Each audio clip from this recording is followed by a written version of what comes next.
Y'all don't hear us. Pull up a seat and motherfucking listen.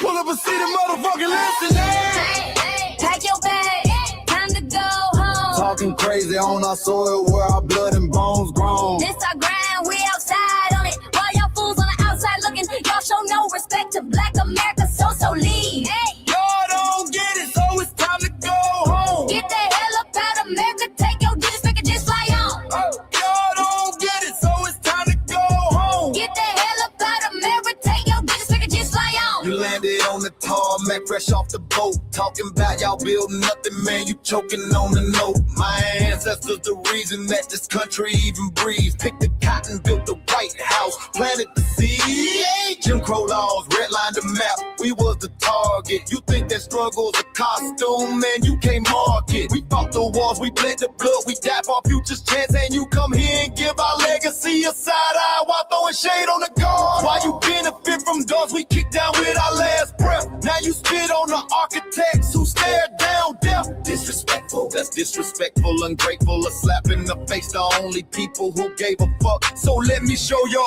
ungrateful ass to the right place.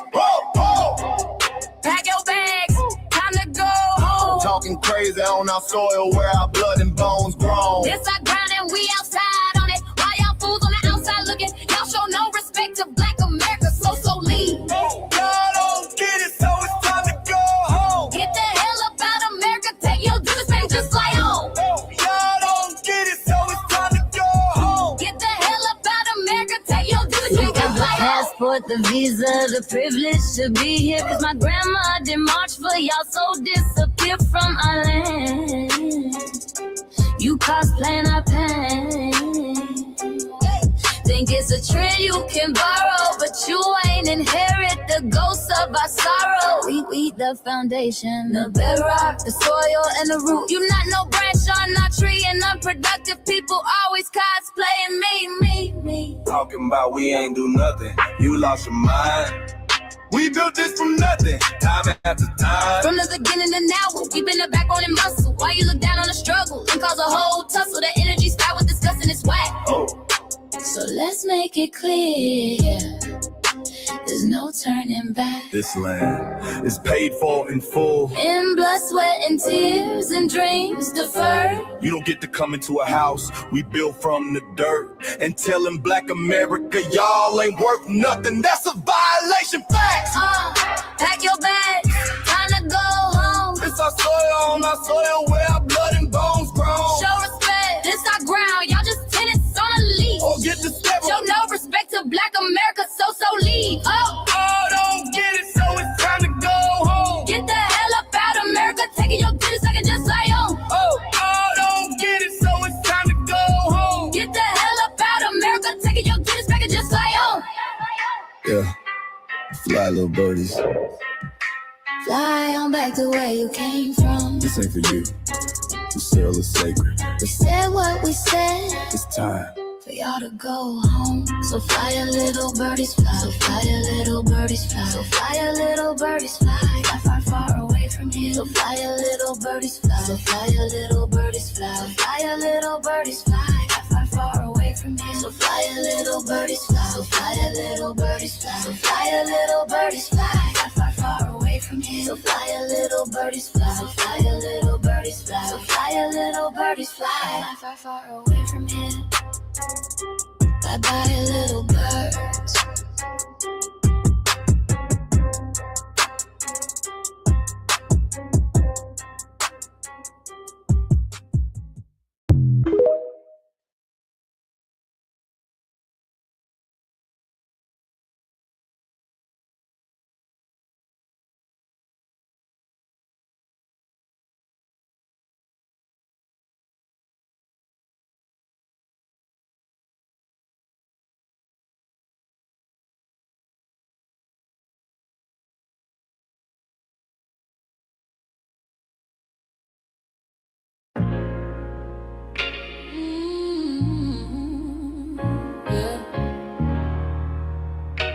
They thought we forgot, but we never forget.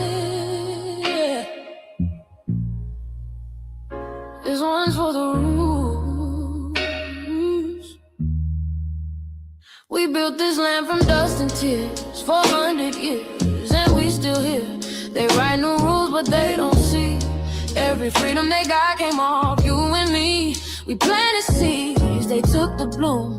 We lit the flame, they left the room. But we back now, no disguise. The spirits woke, we realize all we want is what we earn. That sweat and blood, yeah, that table turn. You can't buy culture, can't fake that vibe. This is our day, this is our ride. We happy. Say it loud, say it strong. We the heartbeat that's been there all along. Foundation of Black Americans, stand tall. We ain't begging for nothing, we built that all. Born from pain and grace, you can see the truth written in our face. We the soul, the sound, the fight, the flame. Foundational Black Americans, say our name. They love our rhythm, but they dodge our blues. Use our voice when it fits their news. They take our sound, but not our scars. We the backbone, we the scars. Now the veil is gone, the mask is clear. We see the game, we know it's here. No more silence, no more lies. We lift that flag and watch it rise. Rise up, rise up. We the ones that make this nation breathe. Our pain to the power, our roots are trees. We know world. It's rhythm and grace, shows, and now we're reclaiming our rightful place. Can't copy courage, can't steal pay. You can't inherit soul by changing names. Our story ain't done, it's the revival. We guard the gate, it's about survival. We FBA, say it proud, say it loud. The world dances on what we vow. Foundational Black Americans, still we stand, still we fight, still we demand. Every block, every song, we've been right here all along. The soul of a people strong and free. Foundational Black Americans.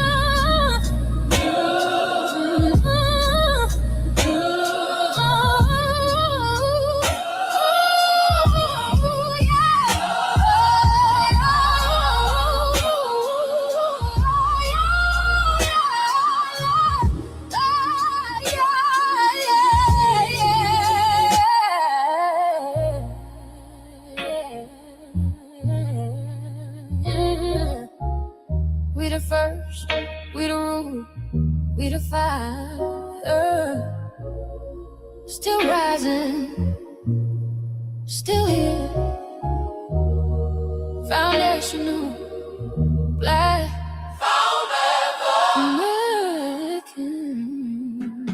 We set the tone and they copy the cadence. Dance to our drums and deny the foundation. Wear the style but don't honor the source. Smile in the crowd and you distance and force. Say you not us but you rap like we breathe. Take the rhythm, then fuse the receipts. I ain't mad, I'm just holding the glass. Showing the mirror, now answer it back. I ain't here to cancel nobody. Just keep it honest, keep it solid. If you eat from the table we built, don't act surprised when we guard it. Do you like that? Do you like that? When I flip your sound and I ride like that. Do you like that? Do you like that? Do you like that? Cause that's how it feel when you borrow my culture. Then act like we never mattered. Hip-hop. Mike Larry. Now this shit here, it's what I see it is. We're not fighting your battles. We're not carrying your fear. We're not lending our history to people who erased us while we were here. Just cause you're born here, don't make you FBA. That makes you a citizen, learn the difference today. This is lineage, not a look you can wear. Not a costume you borrow when it benefits you there. You used our culture like an access card, backstage pass, a straight facade, but now the mirror's in your face. No disguise, and you're uncomfortable looking truth in the eyes. We didn't leave our land to beg for a chance. We stayed, we fought, we took every advance. That's the separation, that's the line you cross. We paid the price, you learned the cost. You waving your flag on our soil, but fighting not to go back home. Waving your flag on our soil, building comfort on a foundation you didn't own. We waving our flag, red, black, and gold. Stood our ground, never sold.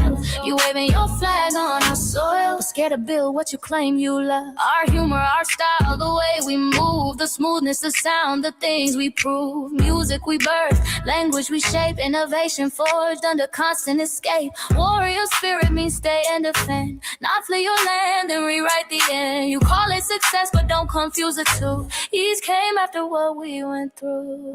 You abandoned your land and called it strategy.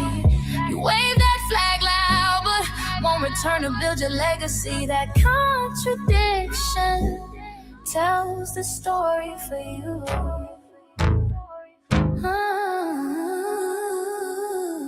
You waving your flag on our soil, we're fighting not to go back home. We waving ours where we were forged, every inch earned, every brick known. We can't be deported, and that truth changes everything. We can't be deported, and that truth changes everything. We know who we are, and now we see who you are too. Just because y'all born here doesn't make you FBA at all. It makes you an American citizen. It's biologically impossible to be us, because it's a lineage, not some damn costume you can just put on to look cool. You immigrants and immigrant Americans has used our culture as an access card, a backstage pass to our culture. Now y'all have to look in the mirror. Our sense of humor, the aesthetics, mannerisms, the style of dress, the smoothness, the creativity, our genres of music, innovativeness, our slang, our warrior spirit by staying on our homeland and fighting and not fleeing to somebody else's land to beg for a better life and shit on the very people who fought to have us there. That's who we are. And we know who the hell y'all are waving your flag on our soil and fighting to make sure y'all don't go back.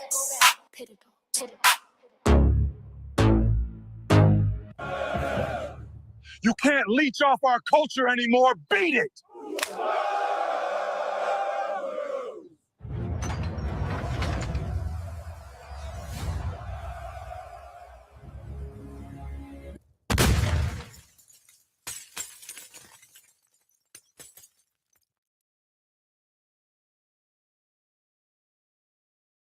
Like Larry, man, you did it again.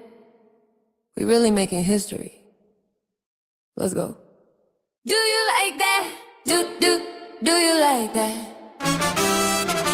Flip your sound, how you like that? Do you like that?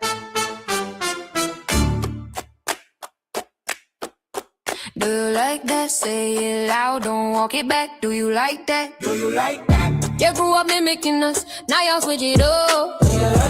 Turn the carbon copy, y'all ain't black, what the fuck? It's funny y'all connecting to our culture like it's Wi-Fi. Surfing on our waves of our culture, no more agua. Telling my culture for all these years. Look how time flies, all these colonizers in disguise. Hate y'all still, hate us outside. Study doctor, vampires, suck the blood of our guilt. They copy the flavor, sip the juice, love the results, hate the truth. Who? Do you like that?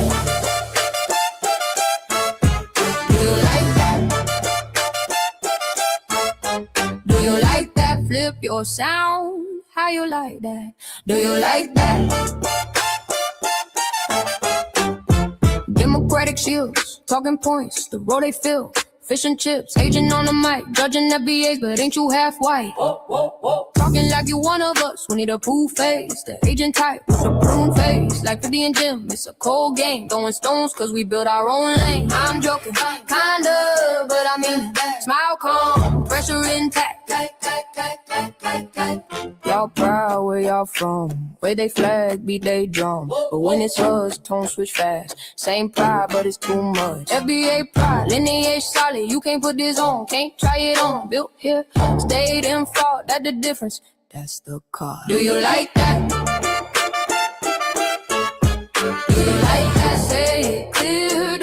is the facts. Do you like that?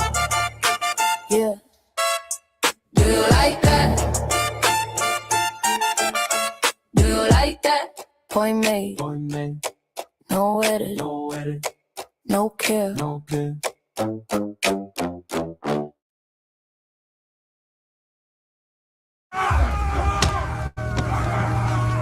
You know, erasing history is something that you have to do when it comes to conquest, domination, and destroying a people. If people knew who they were, and what they were capable of in the past, they will understand what they have a possibility or a likelihood of doing in the future. Foundation of Black Americans, we've always had a culture of resistance. We cultivated a culture of resistance on this land, and we've been resisting ever since we've encountered European domination. But nothing was really popping in Europe until the transatlantic slave trade, and that's where they amassed a lot of wealth. One thing that I think is unique about our culture as far as how we resist, how we fight back is just the environment we were put in from day one. Being only 13% of the population, the white supremacists were very meticulous about keeping that population at a certain amount. There was never a period when we did not resist the encroachment of the white man. They have a natural behavior of authority no matter where they go. That's why they'll step up in front of us in the line at the store. We're not important. They don't even see us. We've never been able to excel. We've never been able to relax. We've never been able to just be, which means that existence is resistance. It must be something in our DNA, our historical background, to when something doesn't sit right with us, especially spiritually, in our souls and in our spirit, we just say no. We live resistance. You know, from the moment we're born, we're in resistance. And it's handed down generation to generation.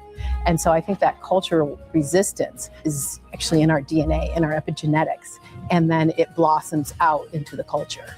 So there's almost nothing in America that we do, from song to dance to politics to the way we talk, the way we dress, having coded languages considered to be slang today. Everything about Black American culture is a form of resistance. Of course, they want to always downplay our contributions to the global tapestry because they continue to act like our number one export in this country is not Black innovation. Everyone understands that our resistance has been the cornerstone of what foundational Black Americans have always done. We are the life that breathes everything into this nation. The further back you go, the further Black you go. It's just simple like that, brother.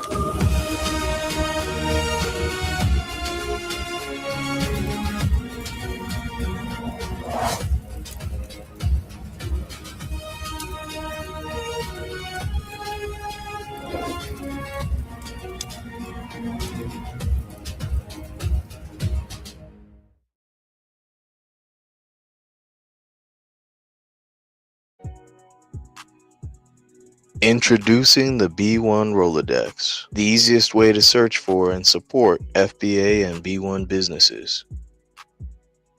Hundreds of entries from the Black grassroots for the Black grassroots.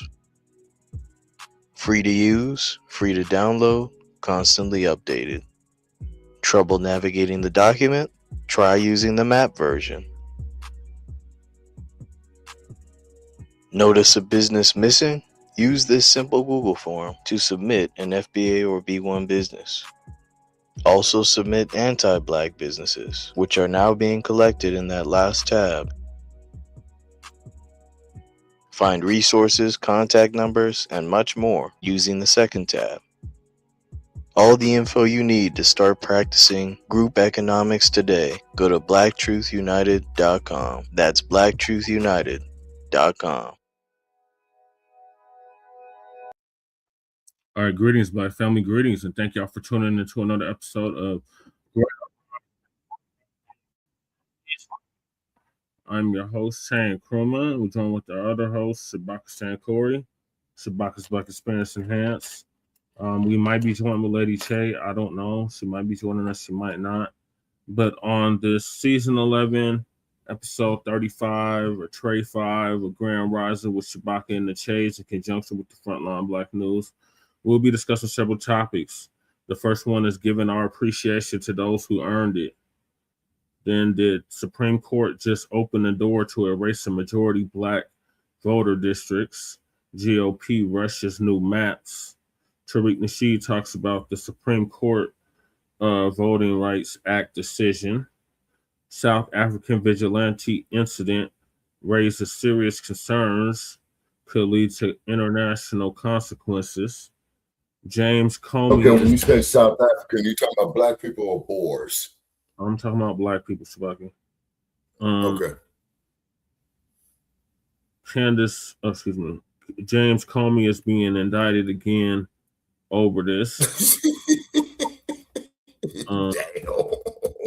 Candace Owens or Candace Owens, humiliated by Trump. Andre Williams can't blame this on black people. Lena Dunham's comeback faces huge problem. Her. Ali's former wife says Sonny Liston was killed by the mob after failing to beat Ali as ordered. And if we have time, California Assembly candidate for District 55, Billion's Godsun, was interviewed on KBLA Talk Radio today. And Shabaka's Black Experience Enhances based on the 50th anniversary of the founding of the original Black Panther Party for Self-Defense. Oh, we got Stolen Ancestors in here. Salute, Stolen Ancestors.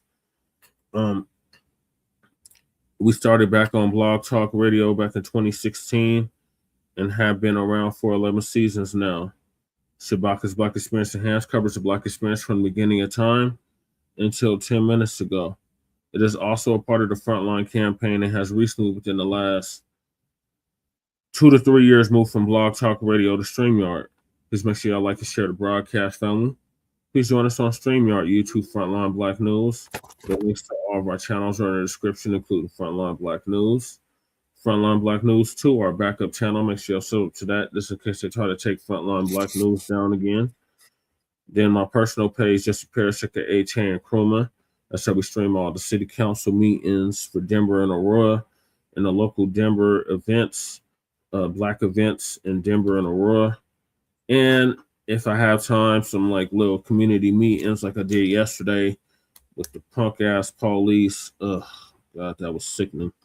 And then we got Liddy Chade's Seduction Doll YouTube channel. Make sure y'all sub up to that. So she can start going live on that YouTube channel. Then we got the Revolutionary Agenda, her main channel. Make sure y'all check that out. She did an RBA last week. So make sure y'all check that out. I'm pretty sure she is going to be doing another one this weekend. So stay tuned for that. Then we got Shabaka's YouTube channel, Jeanette 1. Make sure y'all sub to that so Shabaka can start going live again on YouTube. Then we got our cousin, our Lokester out the Bay Area, Jay Militant. Make sure y'all sub to his channel, What's Cracking TV with Jay Militant. Then we got our brother out the Mile High, Kukizi. Make sure y'all sub to his channel, Kukizi 5100. Then we got our brother Breeze Omega out of VA, Virginia, by way of New York. Make sure y'all sub to Breeze Omega's channel. He just surpassed 1,000 subscribers. So salute to Breeze. He said he would be joining us, Shabaka, but I think he's at work. So if he comes, we'll come late. And then we got our brother Turk Black Power, who is out originally from Watts, California, the Jordan Downs, to be exact, in Texas. And he covered that Voting Rights Act thing yesterday on his channel. And he just surpassed subscribers. He's fast approaching 3,000. So salute to Church of Black Power. And he also came up with this new logo. We are starting our own party, and here it is. The Freedmen Reparations Party. So stay tuned for that. Oh, I likes.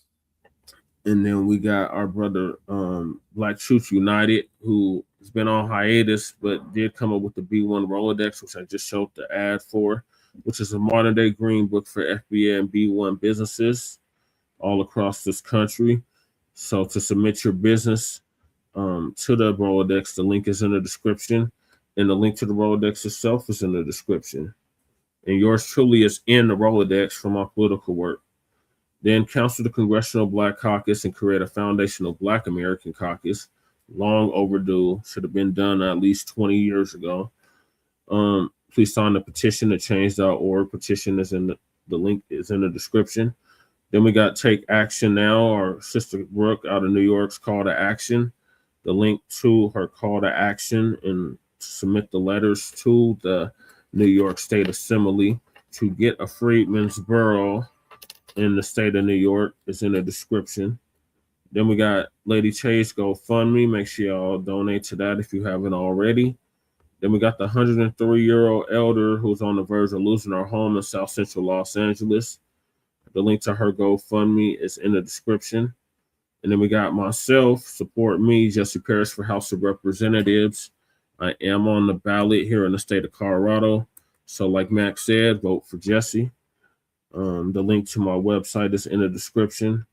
And then you can also donate directly from the website to the campaign. And then we got copyright disclaimer under Section 107 of the Copyright Act of 1976. Allowance is made for fair use for purposes such as criticism, comment, news reporting, teaching, scholarship, education, and research. And I do not own the rights to the music. And if you don't understand racism, white supremacy, what it is and how it works, everything else you think you understand will only confuse you in all 9 or 10 areas of human or people activity.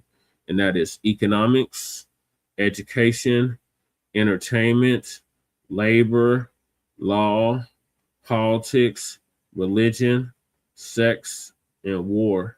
And some say health and nutrition. In all 9 or 10 areas of human or people activity.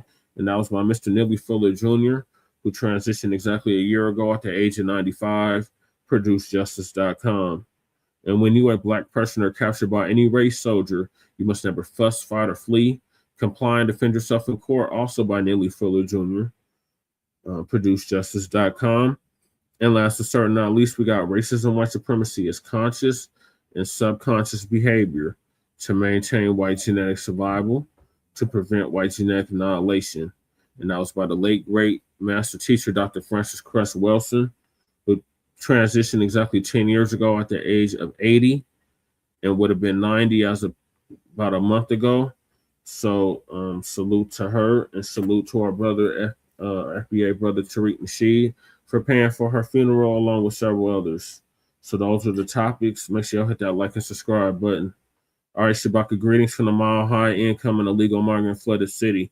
I got bad news, Shabaka. What? My Nuggets got eliminated last night. Oh, that's great news, man. That's great news. Great news. That's horrible great news. I can't wait for your Lakers to get eliminated too. Man, and the way they playing, man, you know, they probably on their way out the damn door as well, too. You know what I'm saying? Y'all got what game tonight. Yeah, so I'm trying to check it out. And also, too, all right, coming here from Sin City, you know, which you had mentioned, as you know what they say, what goes on in Vegas stays in Vegas. You know what I mean? Yeah, that's what they say. That's exactly what they say. Yeah, you know, everybody's here. You know what I'm saying? Yeah. Okay, so we're going to hop into it with the first topic, and that is giving our appreciation to those who earned it. Okay. All righty. Now, giving our appreciation to those who earned it down through history. All right, here in the U.S., I would say definitely Frederick Douglass. Okay. Yeah, those are our ancestors. Those are our ancestors. We're talking about people that's still living to this day. No. Okay. All right, let me see. Giving our appreciation. Okay, Val Hawkins says he used to live in Sin City too. Yeah. Okay. It's sisters. Oh, I'm sorry. Okay. Oh, I'm sorry, sister. Yeah, my bad. Most humble apologies. Okay. All right. Okay. Well, first place, those who are still living, who should we give our respect to? Okay. Well, it's about us, Shabaka. It's about us and the topic is about us and the new black media and what we've been doing. So Professor Black, appreciation to us for the work that we've been doing over the past decade or so. Okay, us, Jay Dizzle, you know what I'm saying? Dizzle, Church, Breeze, Jay Millie, Yeah. everybody that's in the description, and then some. Sister Right. Vic Dillard, Brother Afro Elite, Right. Black Alpha Network, Tariq Nasheed, Jason Blacc. I mean, we'd be here all night naming content creators, but basically everybody that's in the new Black media, we're giving a to them, including ourselves, because we're the new Black media. Right. Yeah. And then, of course, the Amaru, because Amaru always wants to get up on TV. Come on, Amaru. Yeah, and then the Amaru. Yeah, you ought to make Amaru, if you can, man. Like how they got that MGM logo with the line, have Amaru up there. The baby leopard, the damn baby bobcat. Hey, say hi, Amaru. Yeah, have Amaru up there. Look like you want to go get some sparring in. Yeah. Work them hands, you know what I'm saying?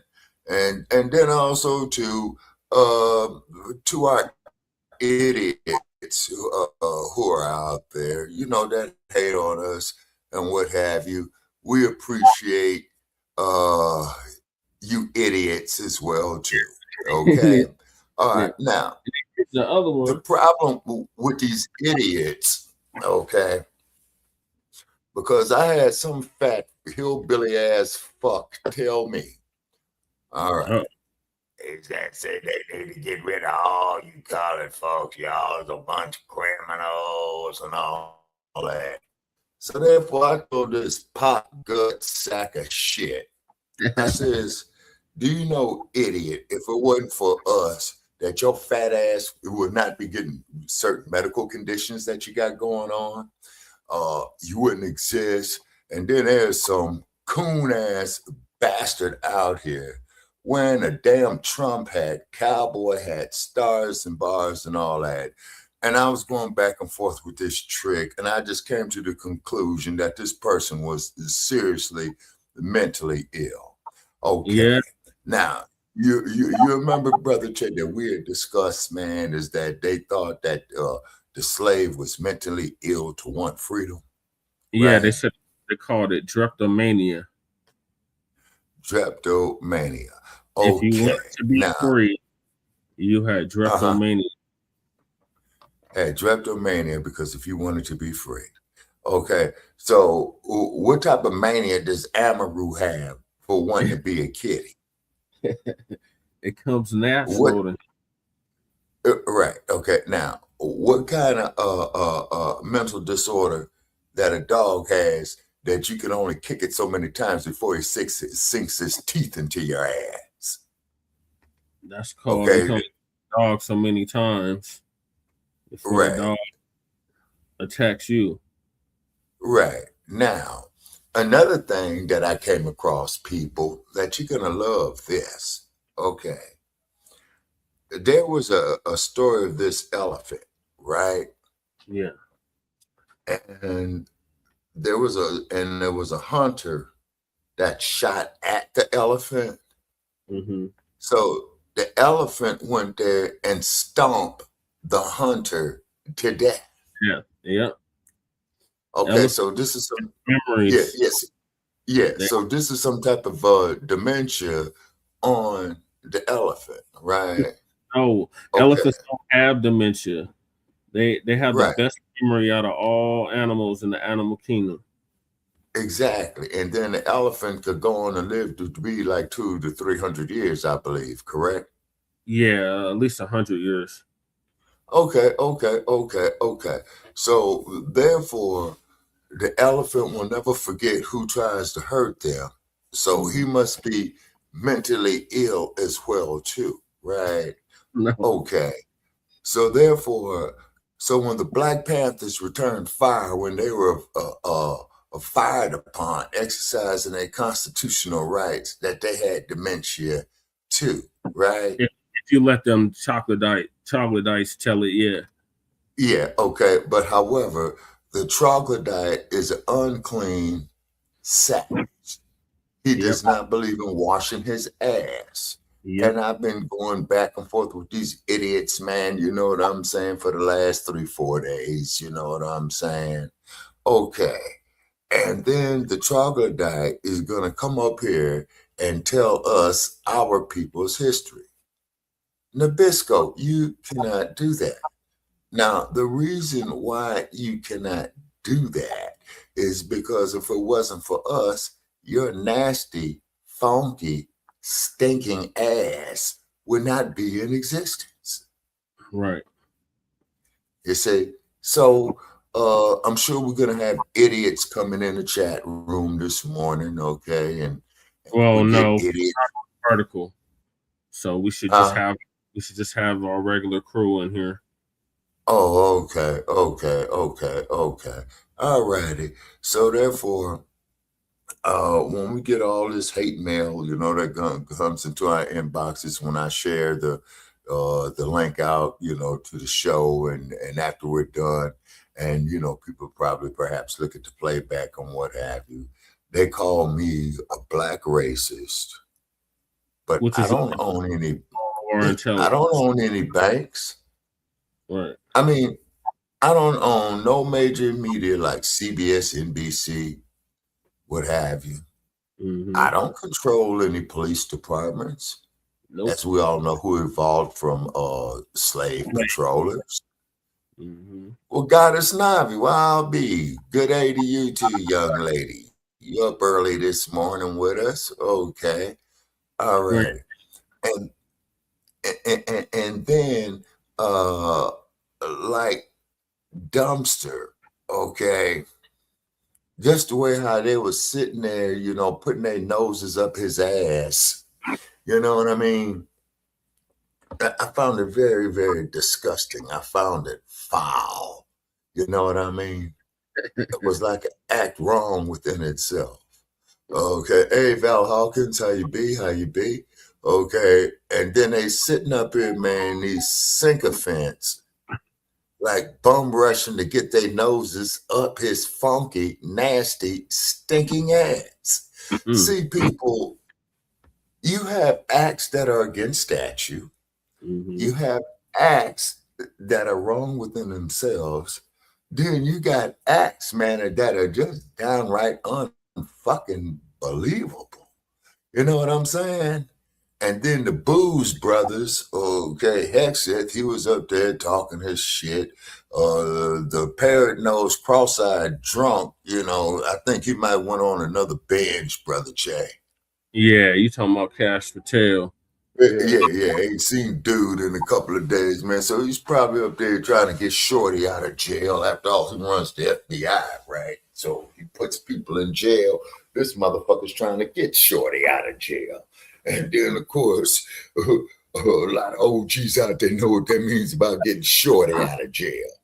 Yeah. And for those who don't know what Shorty out of jail means, it's somebody you see out there panhandling in front of a liquor store in California before 6 a.m. before it opened up.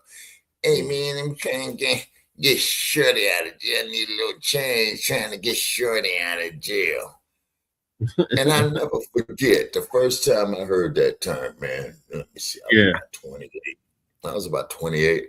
I says, well, man, you know, you all trying to put some money on his books or wherever. I says, okay, what's his booking number down there on Boucher Street? Oh, no, man, you know, I'm trying to, you know, get a short dog. And I said to him, motherfucker, you trying to get you something to drink? Yep. Yeah, man, you know, I'm trying to get me some nice plain, man, get some ripple. I says, man, looking at you, how fucked up you are, cat. That's why they call it rot gut. I can't do it. You know what I'm saying? I can't do it. And then you over the age of 21, right? Yeah, well, you old enough to buy your own shit, cat. So what in the entire fuck are you up here asking me for, man, for me to go buy some shit to give you that I don't drink? I need gas in my car. I need food. Crazy eyes. The Iranians. Crazy eyes. Yeah. And then on top of it, too, people, as you know, war is big business, right? Okay. And then we got to get to the first topic, Shabaka. Okay, let's go on and get to the first topic. Family and fellow soldiers, I'm the professor, and this is the moment of truth. This morning's briefing marks the close of this year's new Black Media Appreciation Month, but something needs to be said. Why even have a Black Media Appreciation Month at all? Why not say, well, every month is Black Media Appreciation Month around here? Why not just say that? Well, for the same reason that the Black media has to speak out, because the truth cannot just be the truth. It must also be told. And if every month is Black Media Appreciation Month, then that means no month is. It's like any other relationship. It's not enough for something to simply be. It must also be declared.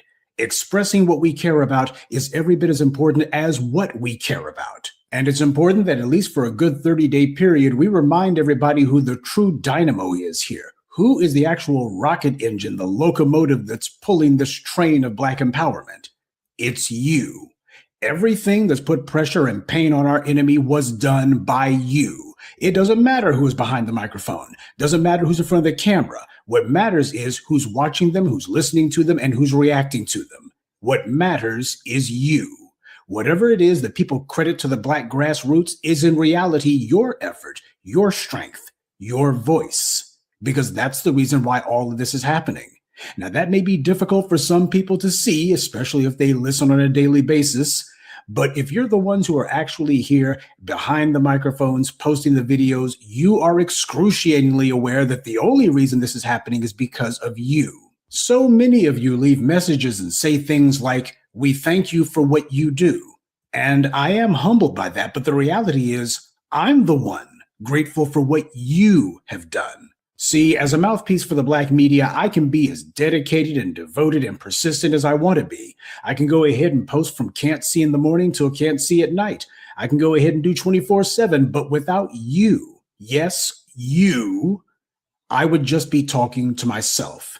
In fact, anyone who calls themselves being a quote unquote content creator, which is a phrase that I'm not very fond of, what they do would be nothing more than psychological masturbation were it not for you.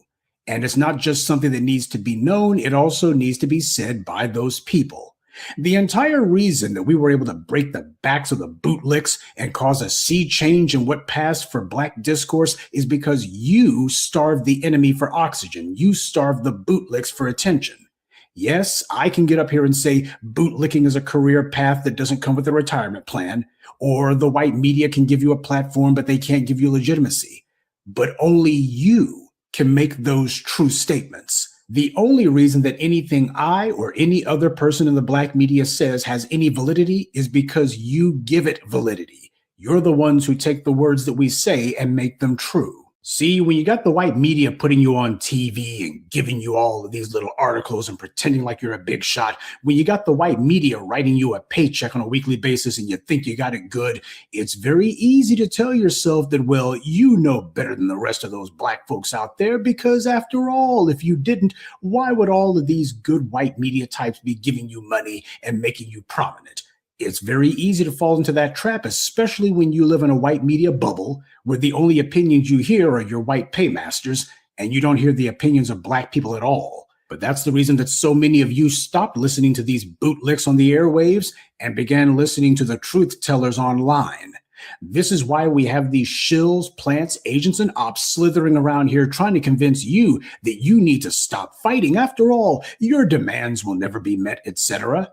These are people trying to maintain the system, and here you are threatening it. What happens here is progress, real progress. And no, it doesn't happen at a breakneck pace because we're up against forces that are deeply entrenched, that have been extant for centuries. And no group of entrenched, corrupt elites has ever been toppled in a single day. But no group of oppressed people has been through what we have and lived to tell the tale either, much less come to influence the culture that they're prisoners of. But understand, influence is not the end goal of Black empowerment because influence is there, but deniable.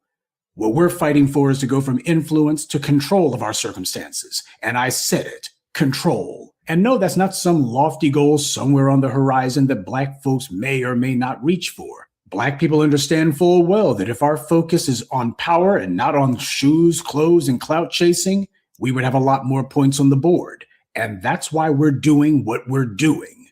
There's so many Black people who get discouraged at the slightest setback, or the first naysayer who comes along and says, oh, you guys should just give up. There's too many Black folks who are only too ready to do that. The Black media is not. You've heard me frequently say that we must start being consistently consistent. Well, I in particular have been at this for the better part of 20 years, and you've been here every step of the way just that long. That's consistency. But here's the twist. I haven't been here simply because of myself. The entire reason that I've been here, the only reason, is because you've been here. You see, you got it backwards if you think that you're here because of me. It's the other way around. I'm here because of you. And I know that might sound a tad bit contradictory, but it's also true. When we began this work online nearly 2 decades ago, what constituted Black discourse was a shock and an embarrassment. There were nothing but fakers, frauds, phonies, and fools out there. You had all of this chattering, practically none of it intelligent. There were a ton of people who liked that kind of degenerate content, and they never missed an opportunity to come bombing into the comment section or to call into people's podcasts or what have you, to invade people's social media feeds and tell them, you guys are talking that old stuff that burned out in the 60s. Don't you know we're here to tune in and turn up? Don't you know there's a different age now? All that stuff's in the past. You know, for a few years, it was very, very, very difficult to do this. And the main reason why happened to be because it wasn't the prevailing wave. But we could see what was coming long before anyone else did. And now when you talk about white supremacy and Black empowerment, there's nobody who says, oh, that's just way back in the past. See, we didn't need to wait until the orange man came on the scene to tell you that white supremacy was on the march. We didn't need to wait until the Black Lives Matters movement had to kick off and the absolute orgy of murders of Black citizens by thugs with badges and those without to tell you that white supremacy was targeting us and that you better make sure you are ready to defend yourselves. We were telling you that nearly a decade before all that stuff even kicked off. And I can't truthfully say that that's why you listen to the Black media. The reality is that's why the Black media listens to you. You're the reason that we were saying these things. Because of the experiences that you were having and the warnings that you were giving that nobody was listening to. As the Black media, we have an obligation to make sure that what it is that we're saying accurately reflects what you are telling us. And any group of fools who call themselves getting behind a microphone and they're going to say whatever they think their white paymasters want them to say, whatever is conducive to them getting some shekels from white power, any individuals like that are traitors to you and me. We had some people who all thought to themselves that they were going to find a way to finesse themselves a position under the white media. They would go ahead and shuck and jive, coon and buffoon, because what they thought was you had a taste for that kind of degeneracy. They thought that the cooning and buffooning was something that you would like and that you would never tell those guys to take a hike. When in reality, most of you had already walked away, and the ones who hadn't, they were simply waiting for somebody intelligent to come along. And that's the reason why the half-brained pseudo-intellectuals and the Kundalini clowns, all of them fell off like the scabs they are. Because you were the one who said, let's shake these fools off and go somewhere real. You set a pace that these intellectual cripples simply couldn't keep up with. And that's exactly what we need. We don't need to be bringing everybody with us, because a hell of a lot of the people who are supposed to be brought with us are just going to slow us down. The bootlicks and sapsuckers for the white media, they had to change their rhetoric to sound more like you. You haven't had to change anything to sound more like them. And that's how you know the mission of the Black media has been effective. The mission, as stated nearly 2 decades ago, to take control of the social discourse in the Black community and to elevate the debate. Those people who thought that they were going to be laughing at us nearly 20 years ago, they were trying to make themselves feel a little bit brave because we were scaring the hell out of them. They knew that if what we were doing took hold, they would be left in the dust, and that's exactly what happened. Oh, there were a few morons who thought that they were going to make an abortive attempt to try to sound like you and me, but you see how long they lasted. They didn't. We're here for the long haul, and the reason why is the mission of Black empowerment does not end. Even if white supremacy were to crumble tomorrow morning, the job of making sure that Black people remain on this earth would still go on. Ours is an eternal but righteous mission, though it is not going to be a quick and easy task, which we knew from the very beginning. But what the enemy and its agents and ops don't know is that we are totally serious about this fight that we're in. It is important and vital that we continue to do what we're doing, largely because this is how we encourage one another. Some people may consider it to be an uncomfortable truth, but the truth happens to be people find it a hell of a lot easier to stand for what's right when they know that they don't have to stand alone. Whenever you got a Black person who summons the nerve to elbow their way into the room, grab the mic and speak the truth, they're doing it precisely because they know that they're not out there by themselves. That's the reason why, for at least a hot minute, you had those pro athletes in the NFL and the NBA who actually acted like they had a spine for a minute, precisely because they felt emboldened knowing that they weren't out there by themselves. If you're in a war, and we are, it's one thing to be outnumbered, but it's another thing entirely to be alone. See, the enemy wants you to think to yourself that just because you are outnumbered, just because they got superior numbers, well, that means you don't have anything or anyone at all. And as I've told you for the longest time, the enemy does have us outnumbered. But when we're on code, we've got the enemy outclassed. You, the Black grassroots, you punch way above your weight. The enemy has always known that because he's the one who's had to feel those hits. And that's the reason why he tries to put on a brave front.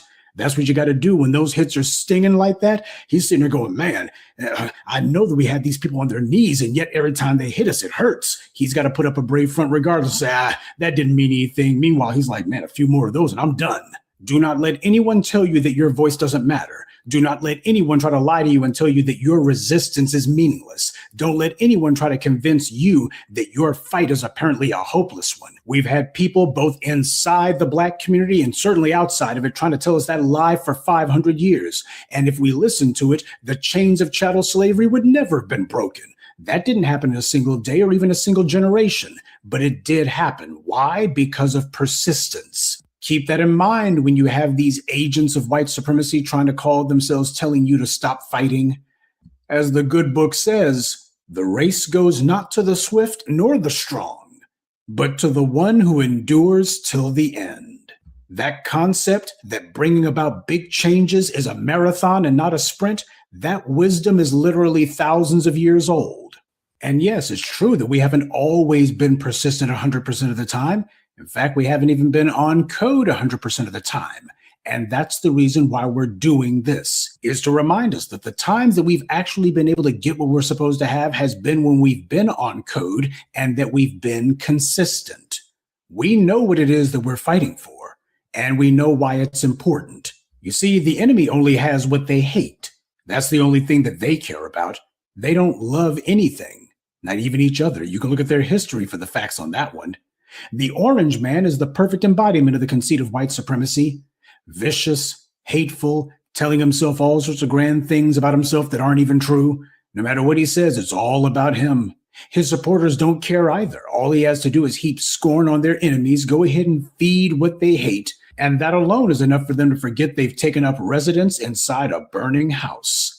Most of them didn't even notice that this guy never actually said that they were the source of his power. Instead, he did the opposite. He said that he was their vengeance. He was their retribution. We don't do that around here. Those of us behind these microphones or on camera, we know that we're not the power. You are. You're not here because of us. We fully recognize we're only here because of you. And you're more than our source of power. You are simultaneously our strength and the ones that we want to strengthen. Ours is a reciprocal cycle of virtue. You're not our vengeance. You are our justice. So, whomever your favorite Black media personality is, I'm sure I can speak for all of them when I say that we salute you. We honor you. We are so grateful to you. We appreciate you.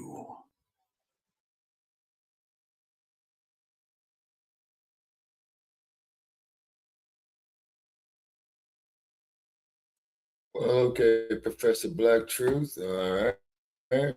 Well, we appreciate you as well, too. And then on these voting rights, okay, once again, you know, they trying to speak about what the professor was talking about. So yeah, I forgot some people. Shout out to Torian Rain Reloaded. Shout out to ZZ Rants. Shout out to Water God TV and Jay Dizzle. Well, we already said Jay Dizzle. Okay. I'm trying to think who all I listen to. Phil Scott, Uncle Phil. Okay. Who else that I didn't already mention? Well, y'all get the gist. Oh yeah, Right. we said yeah. Red Supreme. Mm-hmm. Who else do I listen to? I've been on their platforms. All of us. That's consider new black media. Later for the old dead black media, like the Roly Polies and the Joyless and Tom Joyner. Owens. Yeah. The Travis Smiley's. Right. We are. I gotta give a shout out to Sister Soldier of what she did, of work that I saw that she had done, man, you know, late 90s and what have you, where she had owned Phil Donahue, I believe, is because, you know, she was talking about, you know, is that in this society about how the black child is taught and never to recognize themselves as something, you know. Yeah. And also, too, she had made this statement, and you know, and Sister Soldier, you know, I believe she holds a master's degree, if I'm not mistaken. And yeah, then, of course, too. Yeah, and then, of course, too, when we was doing the rebellion of 1992, let's see, A Different World was taken off of NBC. When she had talked about on the last episode about how you had the rape and slave trading pedophiles violating black women on the plantation system, number one. And then on top of it as well, too, is that the shift in the history that had started, you see what I mean, in 1992, because what we saw before we get was started, you know, we having that was totally exposed on that. Right, Shabaka. But that was well before the new black media. When we're talking about the new black media, we're talking about from like 2008 onward. Well, actually 2006 onward. Oh, okay.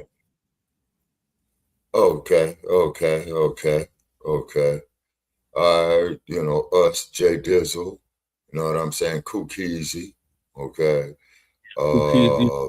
Even this cat, yeah. And of course, going back Jay Dizzle.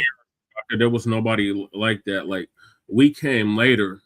Jay Dizzle came later. We came later on. I'm talking about like Professor Black Truth. Professor Black Truth been around for 20 years. Tariq Nasheed for over 20 years.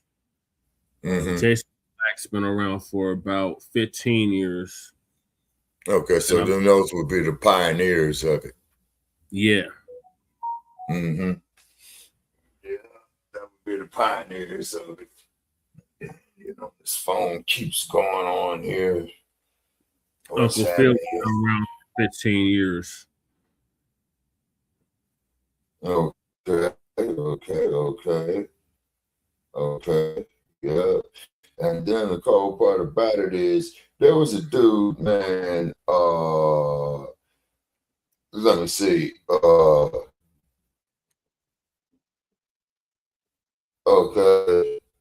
Okay, we got a text here from my sister. One of you are scheduling what are topics of discussion. And I said, I'll get with Jessie and let her know. Okay, that was last night. Okay. Oh, boy. Okay. Sorry about dereliction of duty, folks. You know, I'm just a little bit overwhelmed up here trying to get things in order. Okay, yeah. And then, of course, too, if you ever saw the last episode of a Different World, okay, that was the last episode when Sister Soldier was talking about the rebellion in 1992. She also had mentioned about how Black women were violated by the rape and slave trading pedophile on the plantation as well too. Okay. And then they yanked it off, you know. And then of course we know the situation with Bill Cosby, what have you, with NBC and what have you, because A Different World was on NBC. The Cosby Show was on the National Broadcasting Corporation as well too, you know, from downtown Burbank, California, as they would say. I mean, we had shows going all the way back to the 70s and 80s. But when we talk about the Black media, like I said, we're talking about the age of the internet and us behind these microphones going all the way back to 6. Okay, yeah. Because as we all know, the internet was born in 1994. And so then it evolved and kept evolving and kept evolving. And then you start having all these scammers. Hey, Michael. Okay. And then, you know, too, you had these scam ads and tethers from Nigeria over here talking about they got $585 million they want to transfer into your bank account and all that bullshit, you know?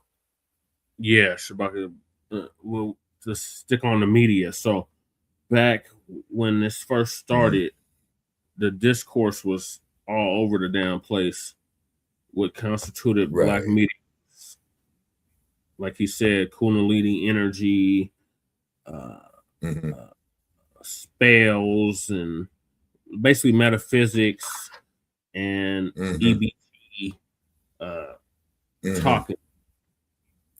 So as we progress, we got more into the political, more into the social, political aspects, and economical, social, economical, political sites. Then when we came around, the New Black Media had already been established. We just added on to it. Right. Yeah. And then of course we have tried to consolidate it a little bit. You know what I'm saying? You know, reaching out to other New Black media as well too. Yeah. You know, getting our narrative out. So basically, the New Black media is our media. Okay, because we don't have time for coons, ass scratchers, tethers, yassa bosses, sellout punk ass motherfuckers, alternative agenda tricks. You know what I mean? Right. And then quite naturally, of course, this is why we get that classic line. Your content violated our community standards. Yeah. You know, that bullshit. You know, and here you hypocritical ass motherfuckers say that we got the right to free speech, but your speech violated community standards. So during the pandemic, we've seen an explosion of New Black media content creators, such as Brother Rob, Black Light Revelations. Shout out to him. He was covering that Jabby Jab real extensively. Right. And then not to mention the doctor out of Michigan who had covered it. Oh, you talking about Dr. Lena Parks, yes. Yeah, who had joined us on when we was with Blog Talk, so definitely shout out to her. Okay. Yeah, also to I'm talking about content creators. I don't know if she has a channel or not, but I'm talking I believe she does. Okay, she has a channel. Yeah, I believe she does. Okay. And then of course, a shout out there to Z Level Scott. Okay. Yeah. All right. Who I've met personally. Very intelligent woman, very talented woman as well too. Does she have a channel as well, Shabaka? Does she have a what? A channel. Okay, I'm gonna give her a call, you know, just to see what was going on, because she was in the process of doing some relocation of some things. So I think she did get pretty much settled. Okay, so I will give her a call, you know, in the next couple of days to see just what's going on with her. And then also too, I want to mention, our sister there, who they tried to strip her gold medals from, Sha'Carri Richardson. And from what I understand is that she will be trying to make an attempt, to get with Los Angeles in 2028 in 2 years. Also, too, from what I understand, they're going to be having Miss Simone Biles, which I figured they would. They're going to be bringing her on as a coach. You know what I mean? Because she did say she doesn't know about her competing in the 2028 Olympics, but she did state that she will be involved in it. So the only thing that I could figure is, coaching. And then also, too, out of Denver, Colorado, definitely want to have a shout out to the memory of the one and only Mr. Ron Lyle. Okay. Yeah. And then also, too, shout out there to Mr. Richard Steele, the boxing referee who holds the record for the most championship fights that were ever refereed, Then, of course, shout out here to Sister Shabaka. We got to stay on topic because you're going off somewhere else. But what I'm just saying, though, Che, that's still part. But that's still part of the media too, sports media, that is, Okay. But then, of course, too, a shout out there on the new Black media. Once again, the Jay Dizzle, countless others, Word Radio out in Philadelphia, because they had mentioned us. I don't know if they're new Black media, but shout out to them for mentioning us. Yeah. Oh, yeah. And, and I checked in and listened to them a few days ago, because keep in mind, while we're in the bed sleep, they still 2 hours ahead of you, 3 hours ahead of me. You know what I mean? And so, and then, of course, to Lisa Cabrera. Yes. Right. Shout out to Lisa. Found out about Lisa through Professor Black Truth. Right. Thank you. About Lisa Cabrera, yes. Shout out to Lisa Cabrera. Yeah. She's also one of the new Black media content creators that I listen to out there in the East. Yeah. Yeah. Out of New Jersey. Mm-hmm. Yeah, out of New Jersey. And that is pretty much what I could think of. Definitely a shout out to Michael, who's off in the comment section. Yeah, definitely a shout out there to Michael. Been a major contributor to us. Yeah, so definitely have to recognize his efforts as well. And then, not being egotistical, shout out to this arrogant black bastard, they call him out here on the West Coast. This dude by the name of Shabaka Sankori. You know him? You ever heard of him? I don't know no Shabaka. Yeah. Yeah, that's right. Exactly. You know what I'm saying? That's right. You know what I'm saying? And then we have Val Hawkins, 1954, here in the chat room. Lisa is awesome. They got this smile with the sunglasses on. Okay. Yeah. And then too, and this garbage that you have in this swamp. And my God. I'm not even going to mention the orange dude, man, because he came up with some more redundant ass shit, man. I mean, I just had to turn the TV off last night, man. It was so bad, Torian's the one that put Lisa on. So Lisa started her channel, Torian Rain Reloaded. Again, shout out to Torian Rain Reloaded. He's been doing this work for a decade as well. Okay. And then the dumpster in his ballroom business, that taxpayers is paying for. Okay. Dumpster and some other shit that he's up here doing that the taxpayers are paying for. Then of course, Kid Gravity, he just got his channel back. Shout out to him. Shout out to Your World Harvey. Who they took down off of YouTube Rumble. Shout out to our brother DSB. He's a content creator as well. Basically, our chat, everybody that's in the description, everybody that we listen to for over a decade. Shout out to all of y'all. I started this journey back in 2012. I was heated behind Trayvon Martin and a slew of other unarmed police killings. And I wanted to find some media that spoke to my frustration. And lo and behold, I ran into Black Truth. I ran into Jason Blacc. I ran into Dr.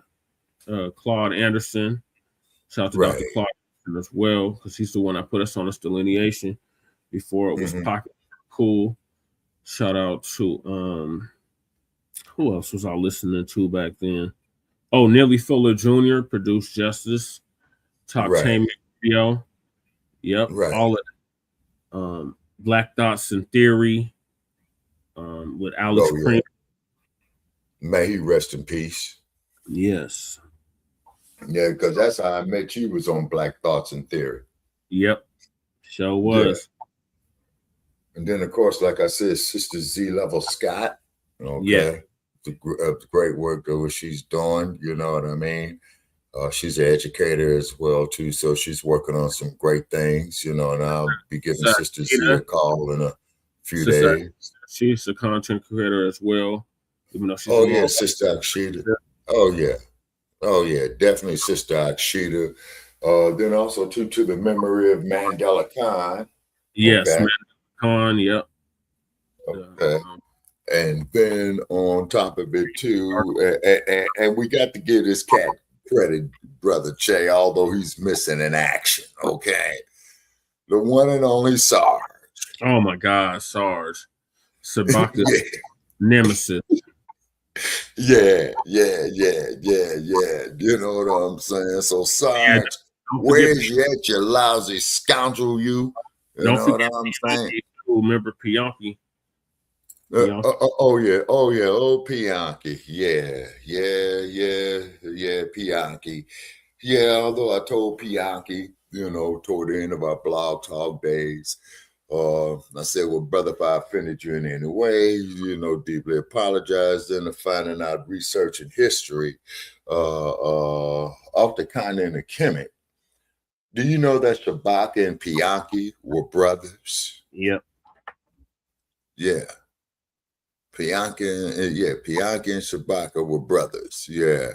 Our sister, Vicky Dillard was. Well, she's banging a hammer. Banging a hammer, yeah. You know what I'm saying? And I believe the sisters out the great state of appreciation to all of y'all. We appreciate all, including ourselves. So moving along, we got the Supreme Court just opened the door to erase the majority Black voter districts. The Democrats are running scared right now, talking about they're gonna take our voting rights away, and Biden told us they were gonna put us back in chains. They're just running around like a bunch of chickens. Oh man! Shout out to the new black media for dispelling all the nonsense. Ain't none of that happening. All it means is that the Democrats are gonna have to compete for our vote. Exactly. As opposed to all this lip service. And then shout out, you know, to Maxine Waters for her great service that she did over the course. Exactly. Well, that's what I mean, you know, and that's how I was going to end that with, is that Max, you need to go on and retire, sister. You done your job as best as you could. Oh, definitely a shout out there to the memory of Ms. Rosa Parks. Yeah, well, that's the ancestors, Shabaka. Yeah, shout out to all of the ancestors. Yes. Yeah. Oh, yeah. People that's still living. Oh, okay. Yeah, absolutely. Okay. Then there was this one other brother. Can't recall right now. Okay, but there was this one other brother, but he'll come back to me. But let's just go on and get on with the show here, Brother Che, you know. Uncle Phil's gonna give us an update on that the Supreme Court just opened the door to erase some Black majority voter districts. GOP Russia's new maps. Okay. I'm about to speed this up. All right. Let me speed this up a little bit. That should be good. Welcome, ladies and gentlemen. Well, the Supreme Court, as everyone know by now, has struck down Section 2 or part of Section 2 in the Voting Rights Act that protected black majority districts. And a lot of people are feeling now that black people are not going to have any kind of power or representation in Congress. Oh boy, it is an interesting day. So stay tuned. We're going to be dealing with this tonight. Definitely want to address the Democrat Party, because the Democrat Party, yeah, a lot of this is your fault. Oh yeah. I'm explaining to you why I say a lot of this is your fault. We're going to get to that a little later in the stream. But thank you everybody for coming with us as well. Also, thank you for being with us. Maybe some of you had just subscribed today, yesterday, or a few days ago. Welcome. We appreciate you for joining us here. Be here Monday through Friday, 7 p.m. Central Standard Time, at least for my live stream.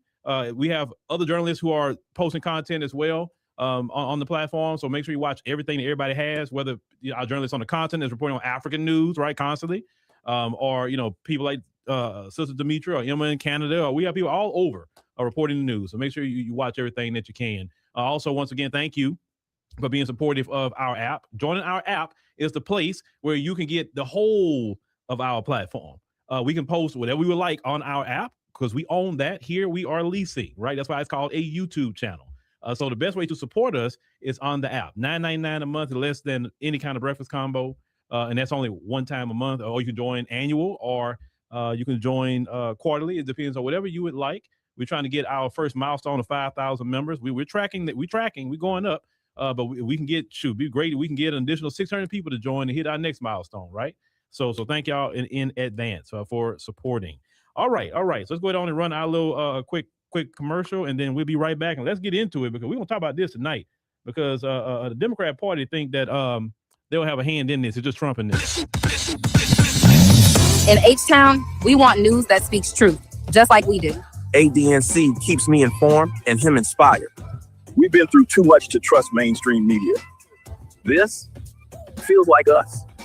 From the D to the diaspora, ADNC is how I stay woke. We binge ADNC like it's Netflix, but smarter. They speak on us, but never for us. ADNC does. No fluff, no filters, just the truth, daily. From Wall Street to 125th, we're watching our news. Download the African Diaspora News Channel app today to stay connected to the culture. All right, ladies and gentlemen, boys and girls, we are back. So let's go ahead on and get started, because we got to talk about this tonight. And I know your time is precious, and we're going to get into it. All right, so let's start with the first thing we want to start off with. Let me go here so you can kind of know fully what's going on, ladies and gentlemen. Boom. There we go. What the U.S. Supreme Court's voting rights ruling about, and will it affect the midterms? Oh, yes. They're trying to make it affect the midterms.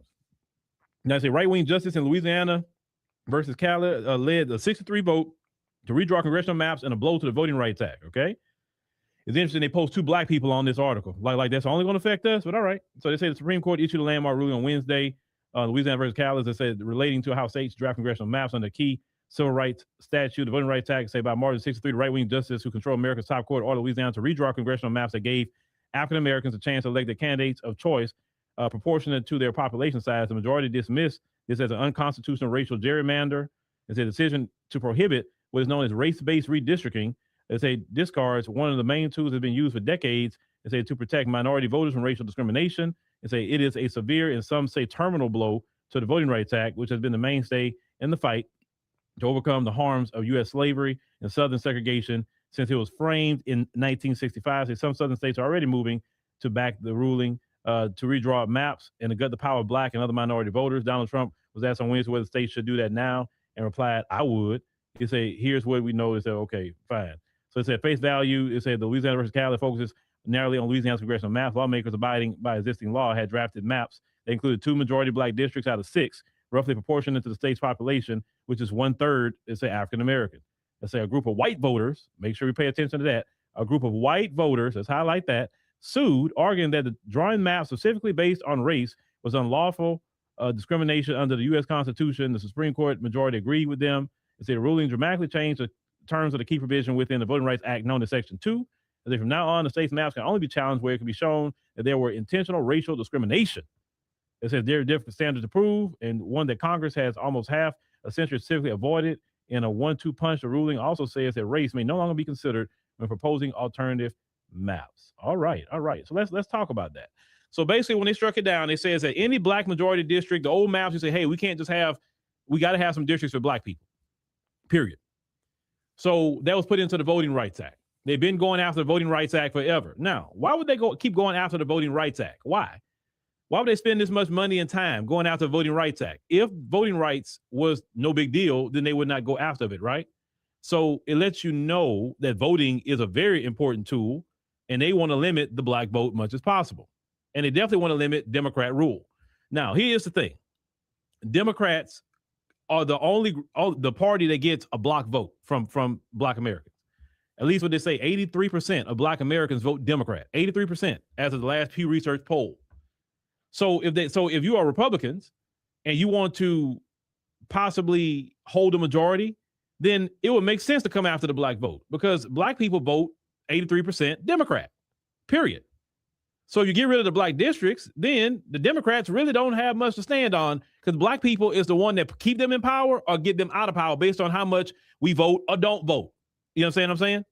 So now in the southern states, what they're going to do, which they already have started, we're going to look into this. They're already not rushing to redraw maps. They're rushing to do it to make sure that they can carve up those black districts and probably absorb them into 3 different districts, maybe 4 different districts. So you have your Congressional Black Caucus members.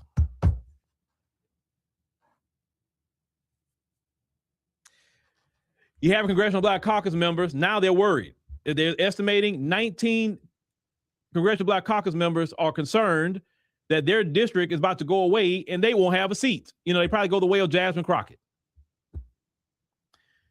Well, here's the thing, Congressional Black Caucus. Here's the thing.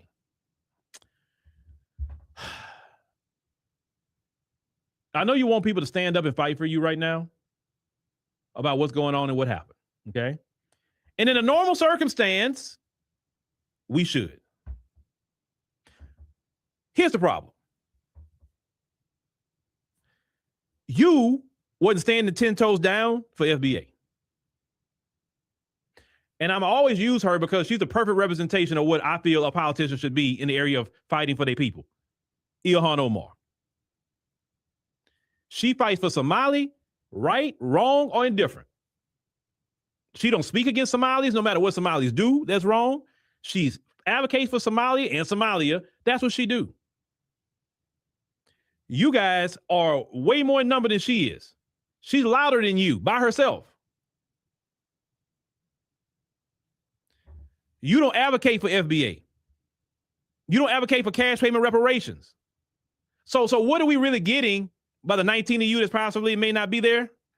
What have we been getting from you to go fight for you right now? Can you show me? Because like I say, I can stand to be corrected. I have no problem with somebody giving me some facts and correcting me on something. Okay. And if I get the facts and say, okay, hey, this happened. But preliminary, you haven't done nothing to warrant Black America to be fighting about you staying in your seat. Because when you had them seats, you didn't do a thing for Black folk. Every time something happened to Black Americans, you were quiet. You didn't say nothing. It don't matter who it happened to. You was always quiet until the Democrat Party figured out an angle for you to come out there and speak on it. You don't need the Democrat Party to tell you what to say. You're supposed to be part of the Black community, right? When George Floyd happened, y'all were quiet until y'all got with the Democrats and figured out an angle so you could use the pain and suffering of Black people to get votes to get Joe Biden in office. And that's what you did in 2020. It was a perfect storm for you. But you notice it only worked one time. It's not going to work again. Breonna Taylor, y'all quiet. Sonia Massey, how that sister was gunned down by that police, quiet. Eric Garner, you were quiet. I'm talking about when it initially happened, not later you come out and say something. Not talking about Benjamin Crump. He's not in the Congressional Black Caucus. We talking about you. Every time something happens to Black people, you are quiet. You're nowhere to be found. But when you are speaking, you're speaking about immigration, ICE, you're speaking about everything else but what's happening to Black Americans. So why right now should we come out and say, oh, those Republicans, oh, they got what they wanted, they're attacking Black people? And y'all can correct me if I'm wrong in the chat. Am I wrong with what I'm saying, chat? Am I wrong? Y'all love the luncheons and the galas and the conventions and everybody having a good time. Everybody getting money from the white liberal, and you ain't doing nothing for Black America. Now you need Black America more than ever right now. And I don't believe nobody should show up for you because you didn't show up for us. You don't show up for us.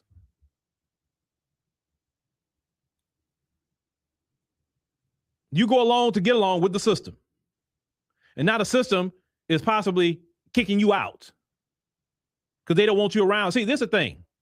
This is what you're dealing with the Republicans right now. I'm going to go back to Nick Fuentes, if you know who he is, right? The anti-Black Nick Fuentes. He said something a while back, and I'm noticing they kind of going with that. He was talking about all the bootlicks and the sellouts. He said, we don't need them speaking for us. He said, they're making all this money off of us. He said, we can speak for ourselves. We don't need them. And he really went hard on, they don't need y'all speaking for them no more. They can speak for themselves. And I've noticed after he said that, and more of them start taking that ideology, what he said, slowly but surely, they've been pushing y'all out. Ain't that right, Candace Owens? Would you think the Congressional Black Caucus is not in the same position as Candace Owens? No, they didn't say the things she said, but what the purpose she served is the same as the Congressional Black Caucus. No, none of them have said incendiary things like Candace Owens has said. No. They have never said nothing like that, like she said in the past by George Floyd or Breonna Taylor, any Black. No, they've never done that. But when the rubber meets the road, Candace Owens was put there to serve the interests of white supremacy. The Congressional Black Caucus have proven themselves to serve the interests of white supremacy. Look at how they vote on things. They vote on things to promote the system. They don't stand 10 toes down with us. When you had that Asian hate bill that came up to create a special liaison in the DOJ to monitor hate crimes against Asians, none of them stood up and said, hey, the number one victim of hate crime, which is FBA, we need a liaison too in the DOJ for Black people. They didn't do nothing. They never stand 10 toes down for Black people.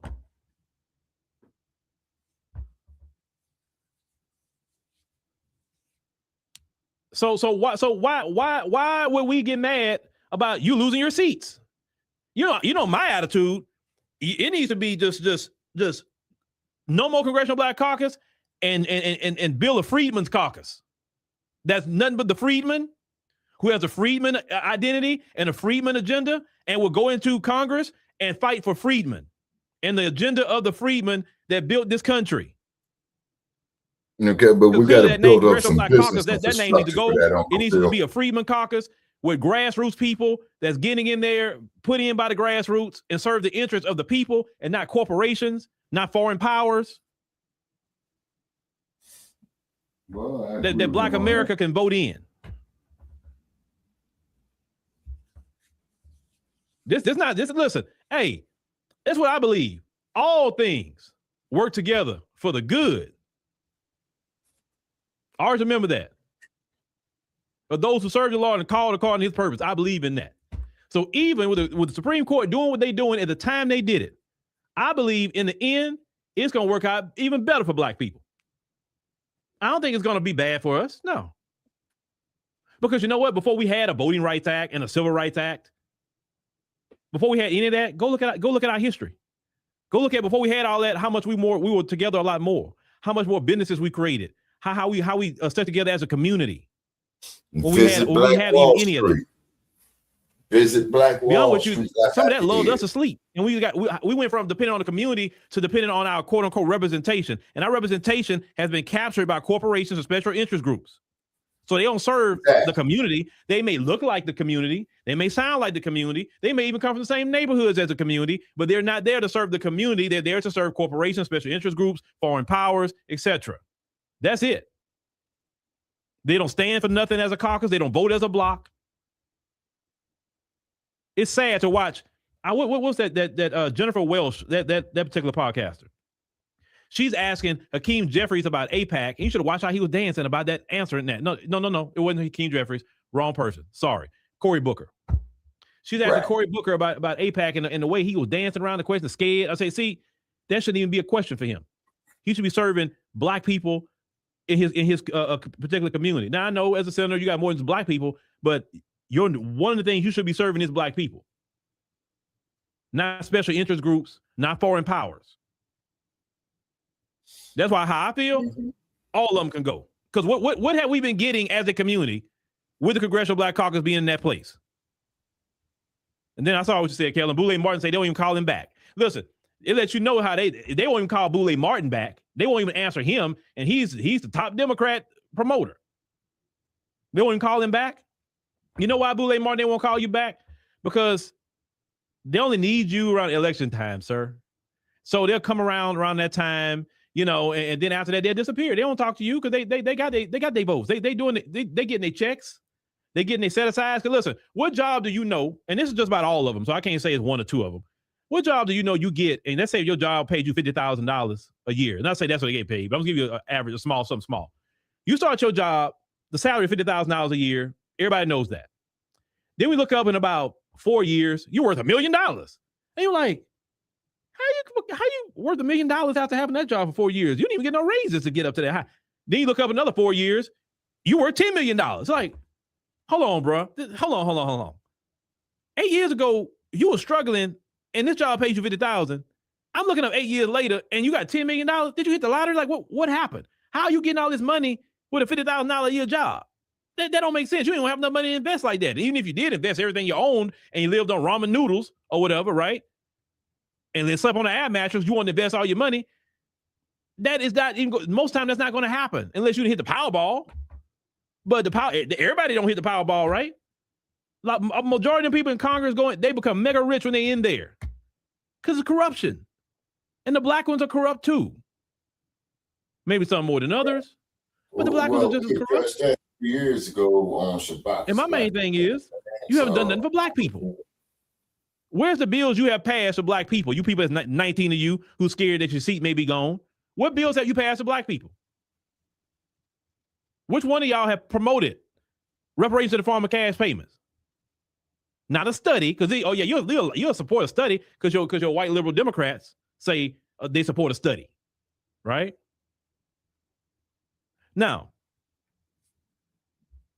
what'd you say? You say just permanent. You say, oh yeah, no permanent friends, no permanent interest. Right. Yeah, we know about insider trading. Now, what time it is? With that being said, real quick, when we come back, we're gonna get into what the Republicans are doing now.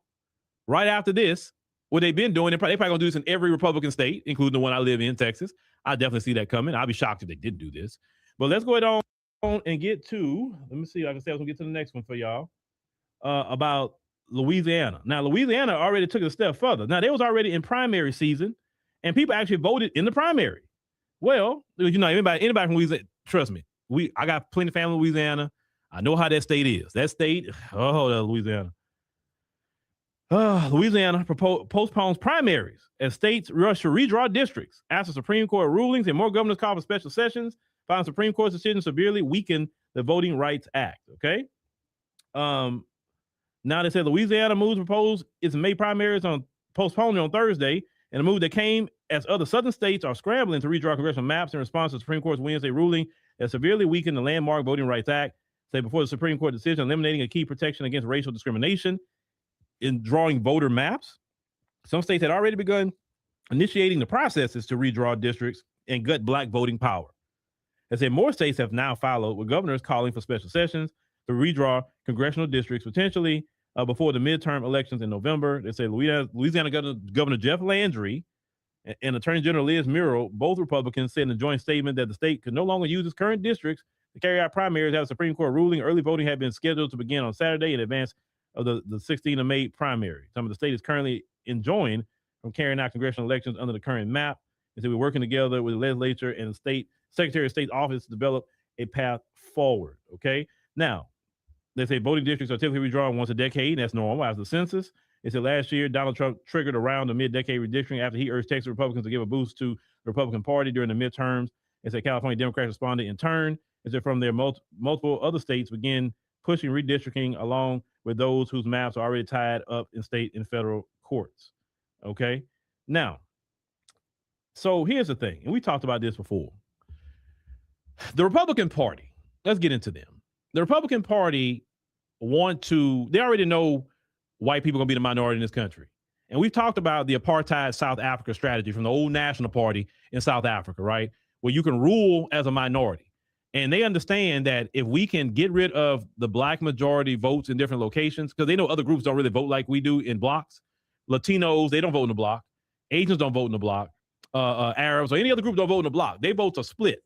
But black people was the only one that kind of stood in the way of complete Republican rule or basically white rule, okay? Because the Republican Party is the party of the majority of white people, just based on their voting patterns. So they want to make sure they get it fixed with the Supreme Court and the voting rights and weaken laws and all that so they can rule as a minority. So they'll be statistically a minority in this country, but they will control everything, even today, like in South Africa, right? So even after apartheid, white people own 80% of the land, white people control the economy, and they're the minority in South Africa, and that causes the problems that's in South Africa.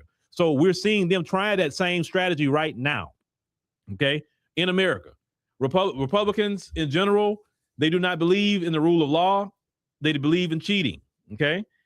Cheating let me tell you something about cheating, unaliving, theft, all that sort of thing, just within that particular culture. Let me give you an example about that particular culture, that's just culture. They don't honor their word and they don't honor treaties and they don't honor laws. They believe in I'm white and I say so. Let me give you a real world example of that. Do you remember the foreign minister of Iran when he went on TV and he said, we had a good negotiation with them, the first one. We was in the second negotiation. While we sitting there in the middle of the negotiation, they bombing us.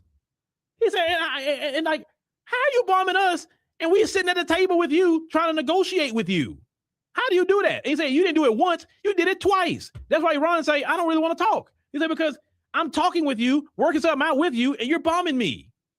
Meaning, I can't trust you because you're a liar. The Native Americans, go ask them about the word of them folks. If you ever get a chance to talk to real Native Americans, when I say real ones, I'm not talking about them $5 ones. I'm talking about real Native Americans, the real ones. That's just as almost dark as me, Native Americans. Them, the real ones. You go talk to them? Oh, they ain't for them folks at all. And they still pissed. They still pissed to this day about them they being on reservations. They don't like that. They don't. I mean, the first time I really heard them talk was, I'm gonna say, now I can say 9 years ago. I actually got to talk to a few of them. I never really been around them like that. And I'm like, whoa, really? That's how y'all feel? And like, yeah, they ain't for them folks. We ain't talking about the ones that run around here. You go look at them so-called civilized tribes, and the person on there look like freaking Robert Downey Jr. or something. He talking about he Native American. Dude, you ain't no Native American. You are European. You do not fit the mold of no Native American. Please. Anyway, they don't honor their word. Every treaty that people go into with them, they break it. Every last one of them. You cannot trust somebody who is a liar. That's why they say you make your word your bond. They'll put a law in the books and break the law the same day. But let you break that law, you go to jail. So what you're seeing in real time is just the cutthroat culture that they have always done. That's why they say, oh, okay, Voting Rights Act. Okay, well, shoot, we got to do everything we can to undermine that because we don't want a society where it's equal. We want a society where we can oppress everybody. But here's the thing, Republicans. Now, Democrats, I rarely talk to you, but I'm gonna talk to you, Democrats. I'm gonna give you some sort of advice, Democrats. I'm gonna help you out. Okay, so how can Democrats take this ruling and actually make a positive about this ruling? So everybody right now say, oh, look what the Republicans gonna do in the southern states. Oh, look, they're gonna get rid of all the black majority districts. They're gonna do this. Okay, fine. Let them do it. If I was a governor of a Democrat state, and if I were in their state house or whatever, and we had a majority rule, the first state that redraw their map, we're redrawing our map. And we're going to break up every Republican district we got in the state. And they're not going to be no more Republican districts in the state. And we know Republican districts are white districts. And we're not going to do it on race, right? Because it's race-based. No, we're going to break up every Republican district in the state. And every district going to be Democrat. And in every state that's Democrat, we're going to send nothing but Democrats to Congress. That's what I would do. It'd be that simple. The only way they listen is that you got to basically give them a taste of their own medicine. Prime example. Texas did their map first, gerrymandering. Fine. They even got rid of Jasmine Crockett's district. Well, California say, okay, we're going to do a map. They did a map. Oh, no, wow, that's foul. Why are you going to get rid of Republican districts? Like, wait. You just did this in Texas. Why are you complaining when the California did it? That don't make sense. And then you tried to sue to stop them. And then in the end, they say, no, they can have their map because you got yours. Now, Virginia did it. Oh, that's not right. They're trying to stop a Republican. Like, wait. So you can do it, but the Democrat Party can't do it? That's not the way it works, buddy. And I'm not a Democrat. I'm just looking at what's right and what's wrong. If you could gerrymander black people, gerrymander Democrats out of every district in a red state, cool. That means in every blue state, Republicans should be gerrymandered out of the state that they can't win or nothing. They can't even win a local election because that's how much they gerrymander. That's what I would do. I wouldn't even be tripping about that. What'd you say? Say, yeah, John Horse and the real Seminoles could tell you they broke every treaty almost instantly. Yeah. Man, put it like this. You remember I made that statement a long time ago, if they breathe in, they lying. So just, if you keep that in your mind, you won't be believing nothing they say and you won't be surprised by nothing they do, okay? So that's what I would do. I would sit here, if I was I would say, hey, look, there's going to be no Republican districts in this state no more. Oh, they shouldn't have did that. Oh, and then they would cry. And every Democrat state do it. Just go ahead on and get rid of every Republican district. Because the Republican states is going to get rid of all the Democrat districts. So you might as well. And let's see what happens. Trust me, actually, this move could actually hurt the Republican Party. They really don't realize that. Even they talk about the maps in Texas right now could even hurt them. They're not realizing. And what y'all don't understand, Republicans, you do live in the same country, right? You don't live in another country. So whatever laws that get put on the books is going to circle back and affect you too. Because see, this is the thing, which I understand. They feel if Democrats get in power in the midterms, Trump is going to be impeached. And a lot of people may be going to jail that's done a lot of this stuff with ICE and all of that. The stuff with the Epstein files and all, you know what I'm saying? A lot of people will get caught up if the Democrats get in office and definitely take over the House. They fear that. So Trump and them are desperate because we know they protect people like Epstein. They do. Out of all the Epstein files that came up, nobody has been investigated. Nobody. Won't be. How you sit up here and put out the Epstein files on the DOJ's website and nobody gets investigated for it? Nobody. But if a person over there with Chris Hansen, they got the police waiting for him. So how is it the people that go Chris Hansen over there? He's still doing that. I watch it. The police are waiting for those people that rock with the Epstein class. But yet all the rich people that rock with the Epstein class, none of them get investigated. Nothing happens to them. That's obvious, Uncle Phil. So really, Democrats, you have an opportunity to solidify your power now. And Democrats, you cannot be fair. I'm just being real with you. I'm like saying, giving you advice. You cannot be fair. You cannot believe in the rule of law with them, Republicans. You can't be impartial with them. You have to be truly what you're standing on with your party, and that's it. Period. Blue state, complete blue state, no red anything in that state. They cry, say, hey, go talk to your Republican Supreme Court that put this in here. I'm only responding to what they do. So they redrawing maps. Democrat states should be redrawing maps right now. That would be the best thing to do. Redraw the maps. And black folk, we're going to be all right. Listen, there's nothing these people can do to us that we, number one, have not already had done to us. And not only we survive, but we thrive in chaos because this is going to create some chaos. But have you noticed every time there's chaos, we do better? During the pandemic, what group of people created the most businesses during the pandemic in this country? What group of people? I'll wait. What group of people created the most businesses during the pandemic when the country was shut down? Okay, people are losing their life due to the pandemic. A lot of uncertainty, but who was not only creating businesses, but also made a lot of money in the process? That's right, Lisa, FBA. It wasn't them folks. It was us. During the Great Depression. They call that the Great Depression. Go research during the time of the Great Depression what was happening with FBA. We thrive in chaos. We thrive in it. Chaos boosts us up historically, actually, as a community. So that's why I say, let them gut it. Go ahead. I promise we're going to come out better at the end of it. Now, the old guard of the Democrat Party, they don't know what to do now. Because now this is going to change the game completely for Democrats. See, they say, okay, we counted on those black districts. We know they're going to vote for us, so we're not worried about it. Now, every vote for Democrats is going to count. And I'm not saying Democrats can't win in a red state. That's not what I'm saying. They can gerrymander it all they want. Doesn't mean they can't win elections.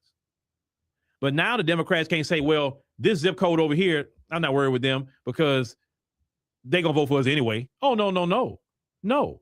Now they're going to actually have to fight for those black votes now when they didn't have to fight for them before because they was already just kind of in the pocket for them. You understand? That's a better position to be in when somebody's fighting for your vote than say, all right, got their vote. Ain't worrying with that. Democrats, you're going to have to bring tangibles to Black America. And I know you don't want to do it. And Democrats, let me tell you something else. The immigrant class lets you down all the time in the area of voting. Go back to the 2024 election. And I'm going to keep saying this. Boulay Martin and any of y'all, stop putting that election on my people. Stop, because you're wrong.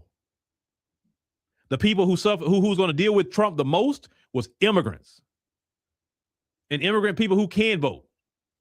And the immigrant people who could vote, either children of immigrants or naturalized immigrants, decided to split their vote for Trump.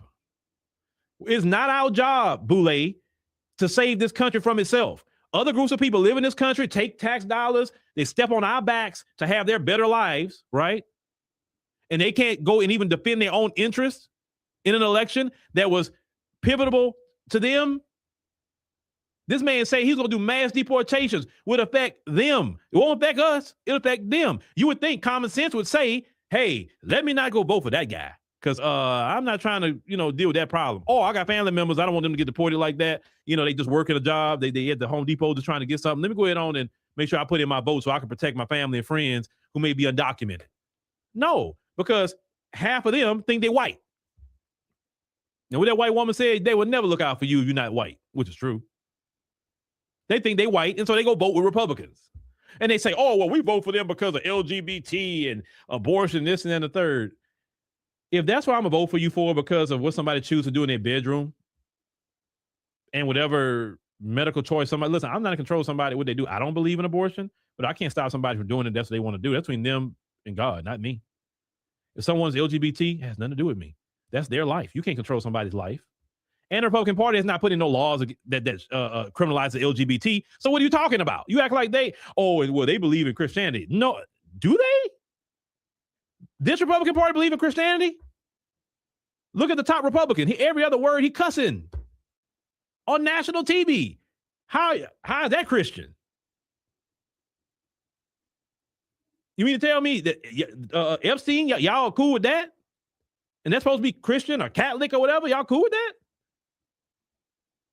That don't make sense to me. It don't make sense. But also, because I do a lot of research, do you know a political party statistically over the years who had, and like I said, I'm just based off of research, not my what I think about political parties. Do you know what political party actually has better economies? Do you know which one? Out of the two major parties, what party has statistically had a better economy?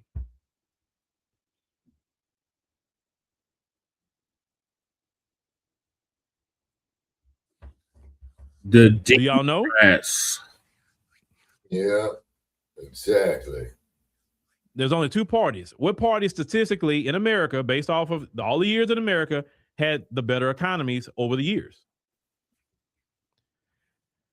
Eric, no, that's wrong. Actually, Democrats, not Republicans. Exactly. Actually, Republicans Democrats. Believe it or not, Democrats actually had better economies.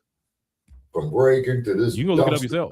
Don't take my word for it. To tricky now, day. I do remember, even though the things were bad with the crime bill, we had a surplus during Clinton. We wasn't in debt. If you go back to remember George W. Bush, how we paying high gas right now? That's what we were paying it back then with the Iraq War and all that other stuff, or Iraq War, right? Then Obama got in. He had to try to fix that mess. Remember all the things that came in right when Obama came in? He actually inherited a mess. And Obama, during his tenure, he had to turn around the mess. I'm just talking about those truthful. It's not about me liking Obama or whatever. I still got my criticisms of Obama, but I'm going to give credit where credit is due. Obama turned all that around and got the economy on a good trajectory. Trump got in. Trump inherited a good trajectory, and he didn't do too many things that would hurt the economy so much until COVID came. And then when the pandemic came, that hit the economy. So I'm just giving just reality of what happened. Okay. So then Biden got in during the time of the pandemic, right? Toward the end or so, trying to turn that around. But things really didn't turn around as they should during the time of Biden. Of course, prices start going up. Inflation start going up. You know, they tried the Inflation Reduction Act. They tried all these different things, but they hadn't really settled things as they should. Trump gets in the middle of that. Of course, all the immigration that was going on that Biden allowed, which was also a strain on the economy too. Trump shut that down. Okay, cool. He shut that down. But really, Trump has not improved the economy. He did the tariffs that didn't improve the economy like he claimed it was going to improve the economy. It didn't. Matter of fact, a lot of that was illegal, and a lot of people going to be getting their money back. So he talked about he was going to raise a lot of money for the country, and yet that didn't happen. Jobs aren't coming in as he said. We in a war right now with Iran. Y'all look. I put in my car today $73 a gasoline. $73. You know, at one point in time in my car, I was only putting in like about $35 to $36 gas. Mm-hmm. Now I'm paying $73. Prices are up all over the place. They're not down. Especially with this war.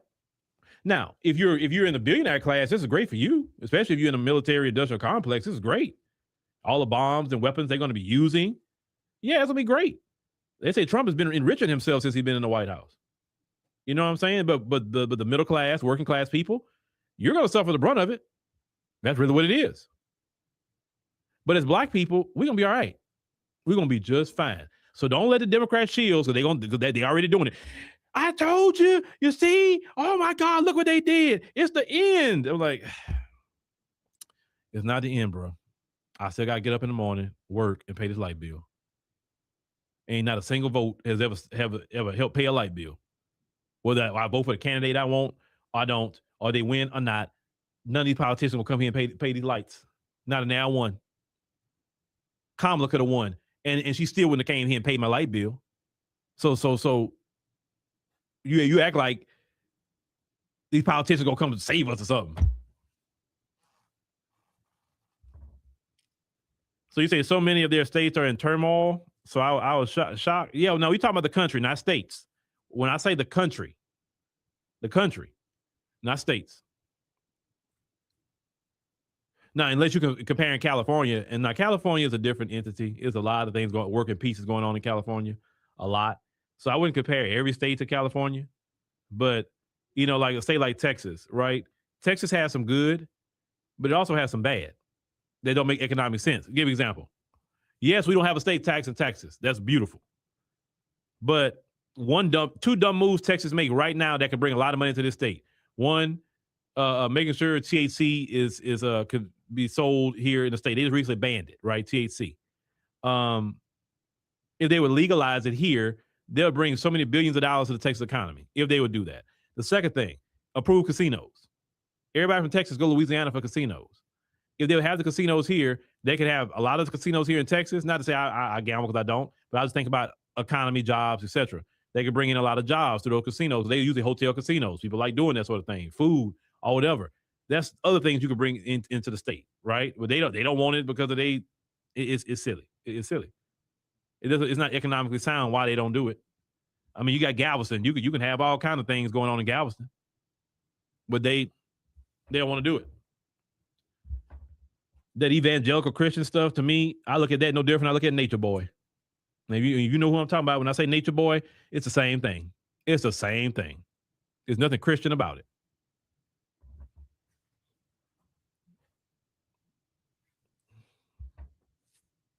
Yeah, the so-called Bible Belt. There ain't no Bible Belt. If they were so-called about a Bible, they wouldn't be doing deceptive things. So don't even say that. You know, I know typically they say it Bible Belt, but don't even look at nothing these people do as the Bible. They cannot follow one scripture. They can't even follow one of the 10 commandments. They can't follow one. In Texas, they want it posted in all schools. Forget posting it. Why don't you live it? I'd rather you live the 10 Commandments than post it places. What's the point of posting that if you're not living it?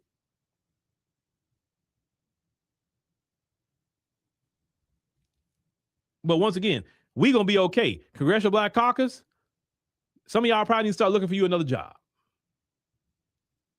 You know, Jasmine Crockett, you know, she's you know, said about all her prospects, and she'll be all right. Jasmine Crockett is a lawyer, so Jasmine Crockett will be just fine. If Jasmine Crockett just opened up her own practice, she'll be getting a lot of people going to her just because she's Jasmine Crockett. I'm telling you, I already know. With the rest of you, start either go back to your business you had before then, or start looking for you a job since you're in Congress. Is Clyburn's seat up for are they gonna target Clyburn's district? Now I actually hope they do, because Clyburn need to go. And trust me, that'll be the only way you get Clyburn out of there too. I hope I'm gonna pay attention to them South Carolina maps. I think the Republicans gonna do it up there. They gonna go after Clyburn's district. Clyburn not gonna be able to win nothing. Oh, you say you drive a 4-cylinder and you still pay $50?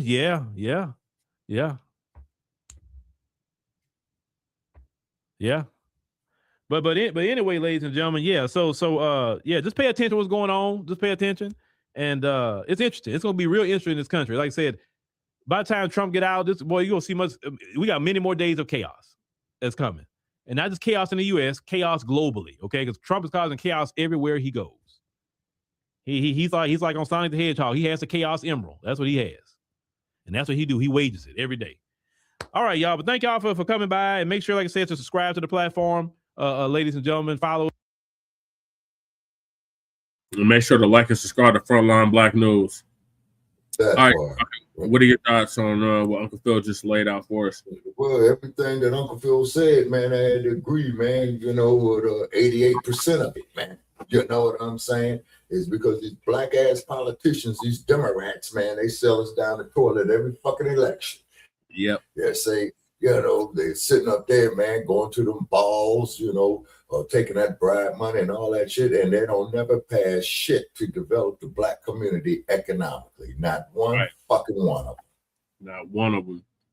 But they Not want one fucking they one. want us to keep them in office. The hell no. Hell to the no on that one right there, because see, that's not intelligent. You see what I'm saying? Say that's like a motherfucker banging his head against the wall, expecting a different result. Mm-hmm. That's insanity. And we ain't that goddamn stupid no more. Right. All right. So Tariq had his take on it, so I'm gonna play that next.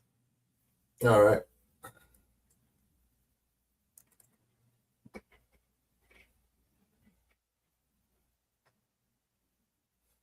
Speed him up too. Before we get started, you know we're having the Memorial Weekend mic drop at the Hidden History Museum on May 23rd. That's a Saturday.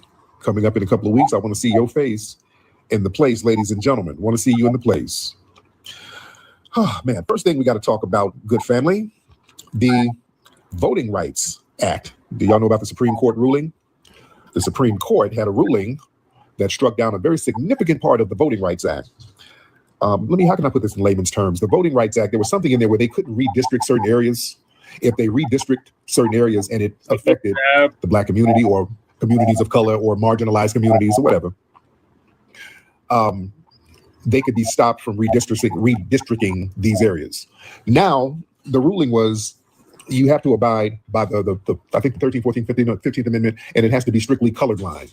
So you would have to prove that there was a discriminatory intent if you try to redistrict a certain area. All right. This is basically what the wording is saying. You have to prove that whoever's trying to redistrict the area is doing it for discriminatory purposes. And because that's very hard to do, people said, oh, this is going to be very bad. Now the conservatives are going to come on in and redistrict certain areas without any type of repercussion. All right. So that's pretty much what the argument is. And now the Democrats are very, very much up in arms. The Democrats are up in arms majorly because they need these black voting blocks in order to get elected. So if the conservatives want to come on in and redistrict certain areas, that'll connect a so-called minority neighborhood with a white suburb. And they're saying that could weaken the votes. All right. So you see a lot of Democrats now specifically blaming foundational black Americans. You know, on Twitter right now, foundational black Americans is trending right now on Twitter.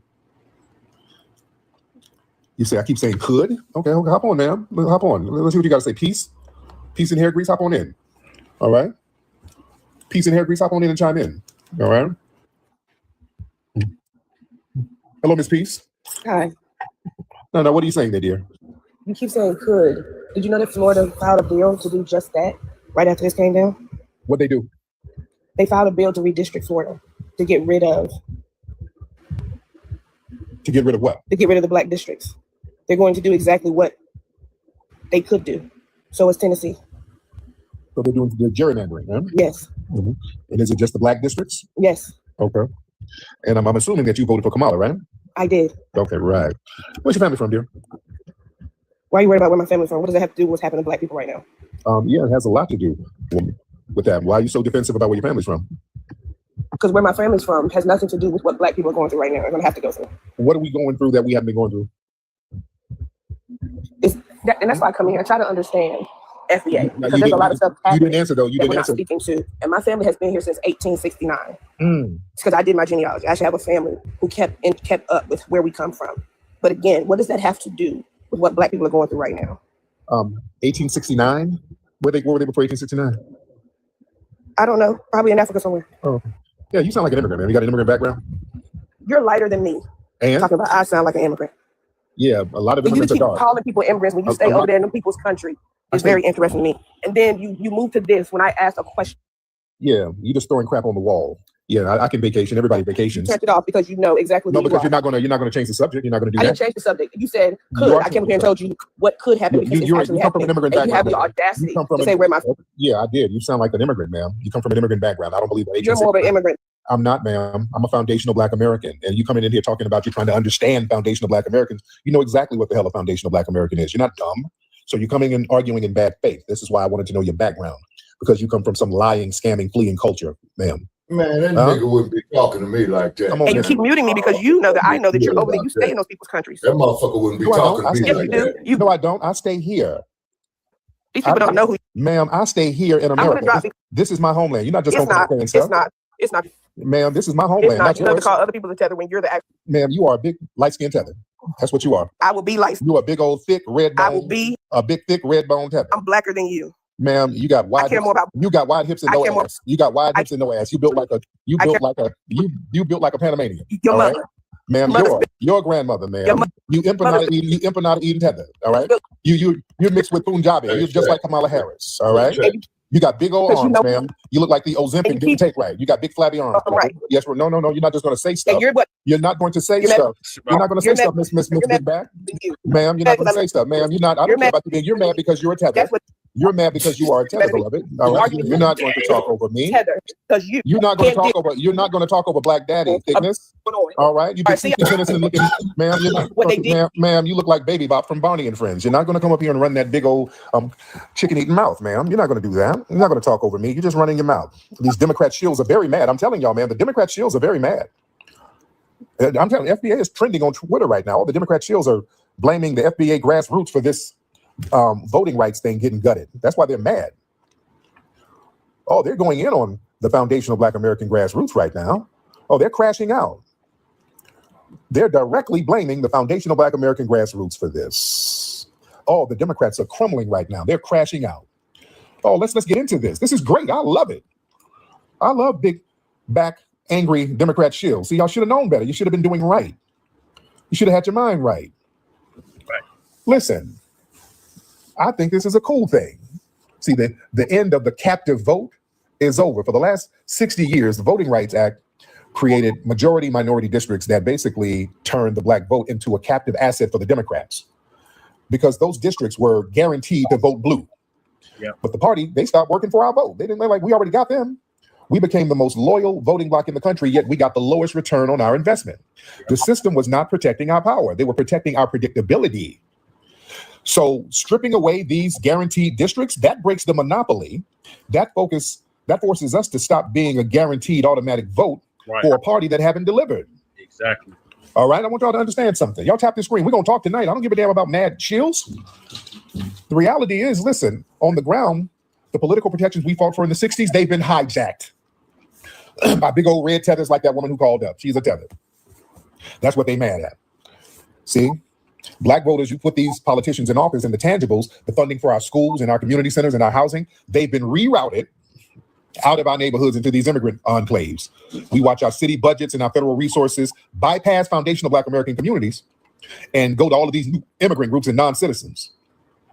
So the Voting Rights Act, that was giving us the illusion of political representation, but the bag was being handed to everybody else. That's the reality. That's why when I asked Big Old Redbone, hey, what's happening now that hasn't been happening? She couldn't say nothing, so she tried to crash out.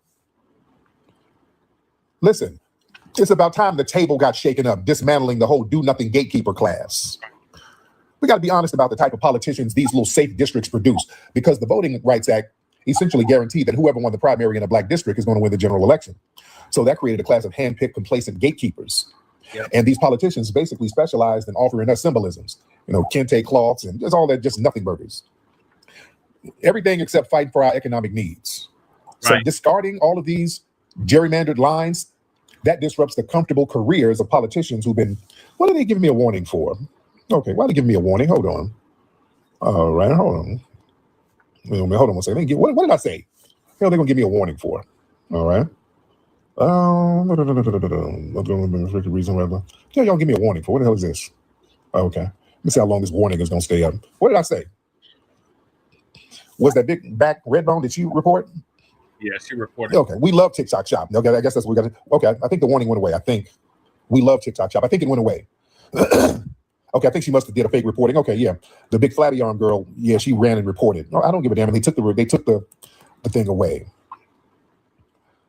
But listen, man, we need to collapse of the whole people of color umbrella for years, man. The political establishment, they've used the Voting Rights Act to lump foundational Black Americans into a broad, meaningless people of color BIPOC umbrella. They use our specific history and our systematic disenfranchisement to pass laws and then spread the benefits of those laws across every other minority group. So with the Voting Rights Act gutted, that fake coalition, it collapses. And see, that forces the conversation away from broad minority rights and forces us to negotiate strictly for our own specific lineage. So we're not going to be used as a political mule for all these other agendas. And this is also going to force a strategic swing vote. See, power respects power. Leverage requires agility. So as long as our votes were being safely packed into these voting right protected districts, neither party really had to compete for us. The Republicans wrote us off. The Democrats took us for granted. So by dismantling the whole map, that forces Black voters to become a true swing vote. So if our votes are dispersed, we can hold both parties hostage in tight elections. We can finally say, whoever puts the best tangibles on the table, they're going to get the vote. And if neither of you do, then we'll withhold the vote entirely. See, that's how real politics is played. So this makes us a real swing vote. So they keep really attacking us. Oh, this is the Black community. This is going to, the Black community. The Democrats are losing their seats. This is what this really is about. This illusion of urgency. This is partisan survival really disguised as Black empowerment. We got to be real honest about why the alarm bells are ringing right now and the panic over this Supreme Court striking down the voting rights. It's not rooted in some moral revelation about the disenfranchisements of foundational Black American voters. This is about the math of maintaining Democrat power. See, for decades, we, foundational Black Americans, we sat at the very bottom of every measurable social economic metric, from the racial wealth gap to home ownership to maternal mortality, all that stuff. So they treat our crises as slow burns. They don't do nothing. But the moment redistricting and weakened voting laws threaten to reduce their seats in Congress, so now it's an urgent Black issue. Oh, the Black community is under siege right now. Stop. Yeah, we're already under siege. Yeah, we're already under siege. And this is because of a political party that continuously failed to protect us. You understand? When we vote for them. See, politics is transactional at the core. Let's stop playing. In every demographic, they leverage their voting block to extract specific targeted policies that benefit their community. Yet when foundational Black Americans, they want us to operate under a different set of rules. We have to continuously save the soul of the nation and mobilize against the erosion of voter rights. But when we demand direct corrective policies, lineage-based agendas, or whatever we ask for, we're told that the demands are too divisive, it's politically impossible, they can't do this. And now they're trying to shame us because of the voting rights being dismantled. And you're not going to shame us. You're not going to shame us. You know why? Because the DNC is your fault. If this was so important, DNC, where the Democrat shields, let me talk to you directly. If this was so important, Democrat shields, man, y'all should have been given tangibles. It wasn't that important to you. If it was that important to you, you would have been breaking out with them tangibles. Huh? See, that's the price of benign neglect. Let's get this thing straight. The Democrat establishment, they have no right to point the finger at foundational Black American grassroots because of this Voting Rights Act. Look in the mirror. For decades, you practiced the policy of benign neglect. You can't keep ignoring our specific lineage-based needs. You don't offer us protection. You know we need hate crime bills and all that stuff. Right. But you won't do it. Y'all tell us to shut up. Y'all pay a bunch of operatives to curse us out and denigrate us. Y'all spend half your budget getting people trolling at us all the time, disrespecting us, calling us names, disrespecting our families. Y'all got these paid operative trolls with your little dark money. So yeah, no, we don't want to support that. We don't want to support that. Y'all want to play victim when the political house burns down. Y'all withheld tangible, so the grassroots withheld the vote, and now things are crumbling for you. All right. Shaming is not a political strategy, DNC. I know all the DNC operatives are listening. Shaming is not a political strategy. Instead of coming to us, coming to the foundational Black American grassroots community with a clear, tangible economic agenda, the Democrat Party, y'all want to send Roland and all these sassy punks to sit here and curse us out all the time and browbeat us and shame us to the voting booth. You want to sit here and disrespect your most loyal voting bloc, talk down to us while offering nothing. That's the crazy thing. You don't offer anything. Then expect us to put on our capes to save your political careers. Yeah. So that condescending strategy backfires. When are y'all going to learn, DNC? Y'all have paid trolls who sit up all day denigrating the Black grassroots, and you're wondering why you're crumbling. Y'all don't get it. And you're not going to scare us. There's nothing happening to us that wasn't happening before. Right. It's not. Listen, redirecting our tangibles, it costs you power. The Democrats have the power and the mandate, but instead of directing resources and funding things for us, no, y'all directed all of this stuff to immigrant groups and all these people, everybody else under the sun, LGBT, everybody else. You abandon your base. Now, when things go left, y'all don't go holler at the immigrants. You don't go holler at the LGBT community. That's not your voting block that gets you where you need to go. Y'all come right over here to us. Y'all know what it is. Y'all mad because the grassroots woke up to the hustle. See, the Democrats they're panicking right now because foundational Black American grassroots, they done woke up. We stopped being a cheap, automatic, captive vote. We drew a line in the sand and said, no tangibles, no vote. Right. And instead of adjusting your strategy and doing the right thing by offering a specific Black agenda, y'all wanted to double down on the disrespect. Y'all send big back hamburger helper eating Roland Martin and people like that out here to curse us out. See the voting right? This how stupid y'all stupid food. Y'all with the FBAs. We can't vote. And then the gerrymandering. See, we gonna y'all mad. We gonna lose our seats. I won't get no more butter biscuits. Hey, that's what it is. That's what it is. Come on now. And blaming the foundational Black American grassroots. Now, this is the thing that's very interesting because y'all Democrat shields are the main ones who hop online. This is the contradiction. Y'all hop online trying to minimize the foundational Black American grassroots. Oh, that's just that lineage. Oh, that's just some online stuff. Oh, FBA is just on the internet. FBA, that's just a hashtag. FBA, that's just a trademark. Right? That's what y'all were saying, right? Y'all were trying to minimize foundational Black American lineage. Yeah, y'all were trying to make it seem like the foundation of Black American delineation movement was insignificant. They were saying that FBA was just a bunch of bots and it ain't nothing popping in the real world. But man, when this Voting Rights Act got gutted, y'all start losing your political footing. We're the first ones you blame. Yeah, you don't blame a meaningless internet group. You're not crying and belly aching over just a hashtag. You're confessing that the foundation of Black American lineage and grassroots is the absolute linchpin to your entire political survival. Oh, that's why they've been panicking, ladies and gentlemen.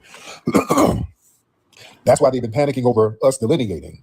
The reason they've been attacking us so aggressively, they understand that FBA delineation basically destroyed their favorite hustle.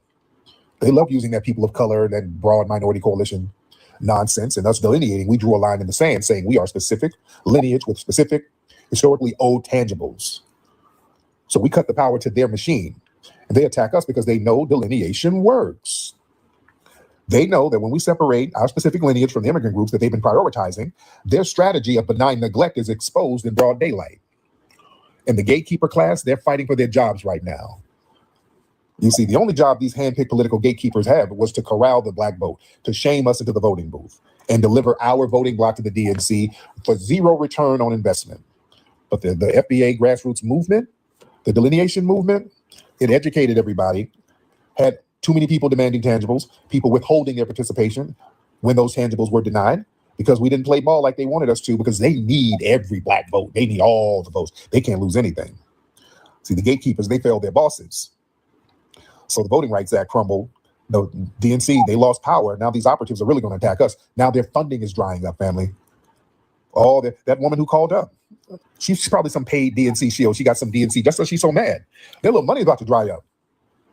Oh man, the butter biscuits are about to get removed. Yep. Oh yeah, it's about to be a problem. Yeah, y'all see why all these DNC operatives were attacking me all this time and all that. This is what this is about. They're very frustrated right now. Oh, and their blame is our validation. Every time one of these operatives get on TV or social media and specifically blame Foundation of Black Americans for the state of the Voting Rights Act, yeah, we should take a victory lap. Their blame is our highest validation. You know, that's confirmation that our strategy of demanding tangibles over symbolism, that was the most disruptive, effective political movement of this era. They're mad because they cannot use us as a cheap captive audience no more. They know the FBA delineation movement is real and it's institutional, and it's the only political force right now that's standing up for real, for the lineage of the people who built this country. Yep. You understand? It's real out here. They know it. That's why they all in these rooms every day. These people ain't whining and crying about our lineage every day for nothing. This is what they're afraid of. This, ladies and gentlemen, is what they're afraid of.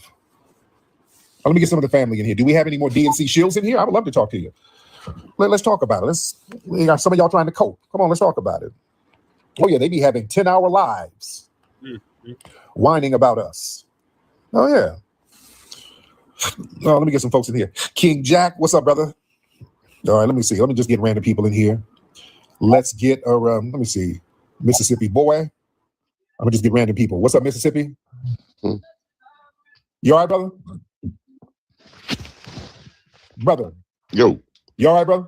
Yeah, I'm good, bro. What's up with you? I'm good, man. What's on your mind, brother? Nothing much, man. I ain't mean to hit the button. I'm just listening. But what you didn't listen to some music? What you listen to? Pretty Ricky? No, you didn't listen to.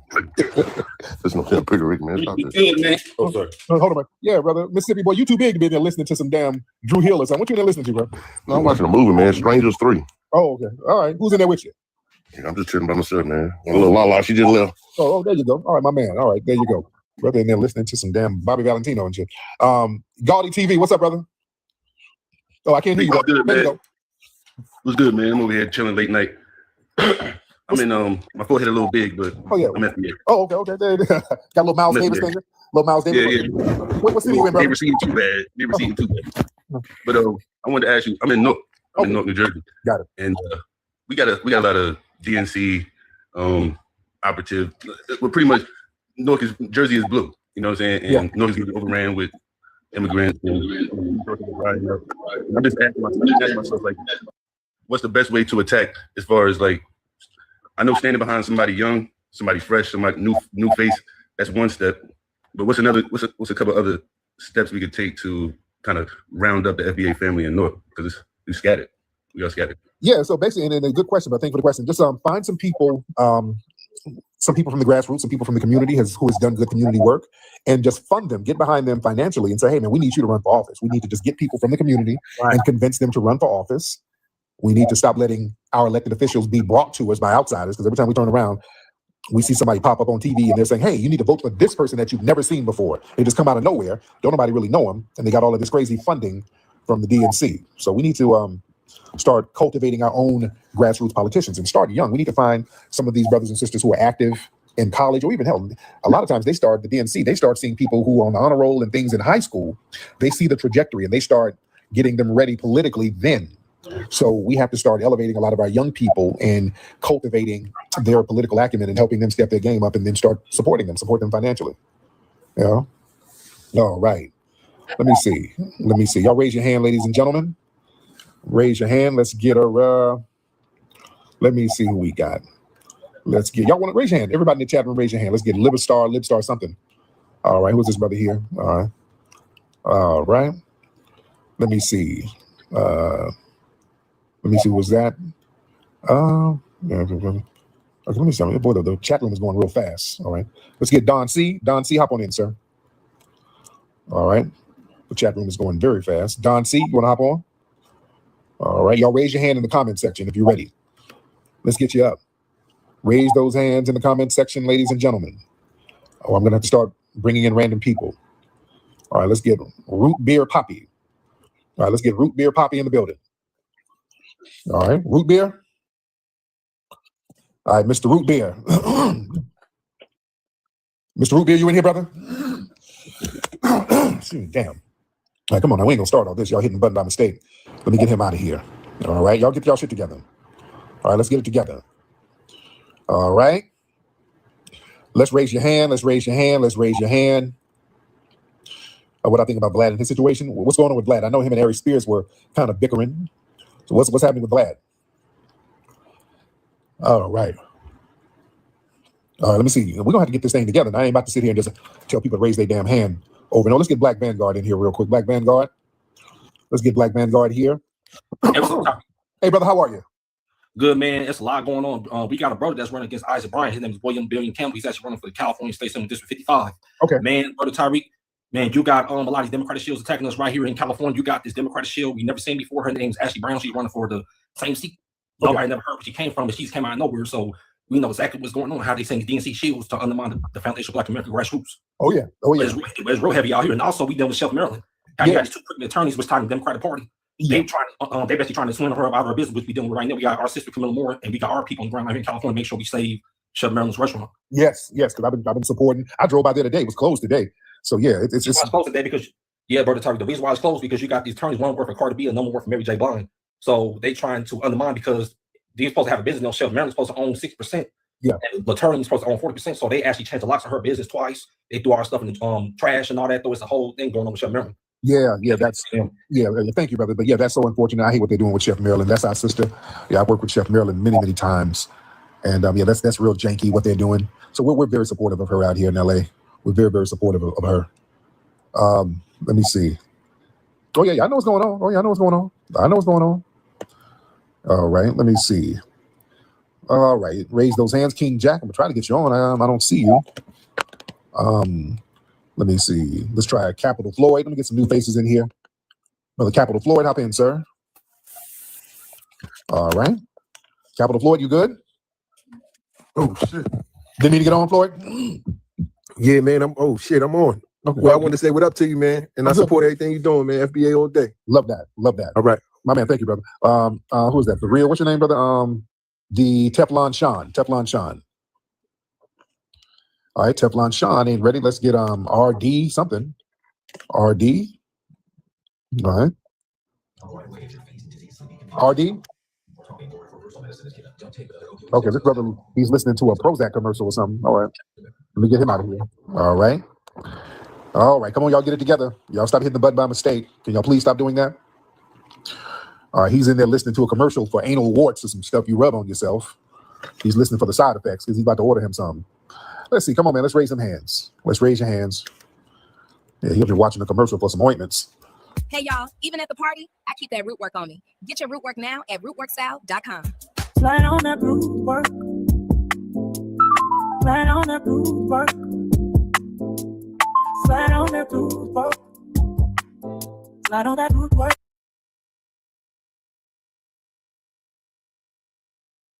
All right, Shabaka, what are your thoughts? My thoughts on that there, man. Yeah, he's right about that. These Democrats, man, are upset with these house niggas of theirs. You see what I'm saying? And pretty much kicking them to the curb.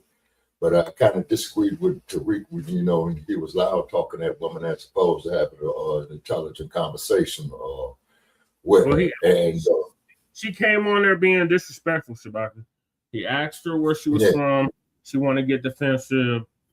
She brought that on herself.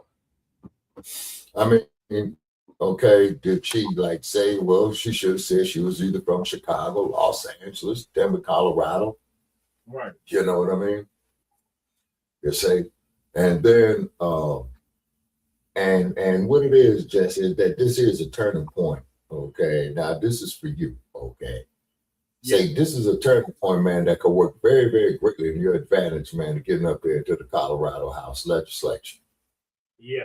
Say, because everybody, man, all across the board, all of the whole 50 states are getting tired of these lying ass, no good ass, two-party candidates. You see what I'm saying? Because like we said all along, from the time we was doing Shabaka's Black experience, man, the frontline Black news, these goddamn political parties ain't number two sides of the same goddamn coin. And these motherfuckers go up here and make backroom deals with themselves. They're not. The biggest administration that brought that shit out there, man, was old Sambo.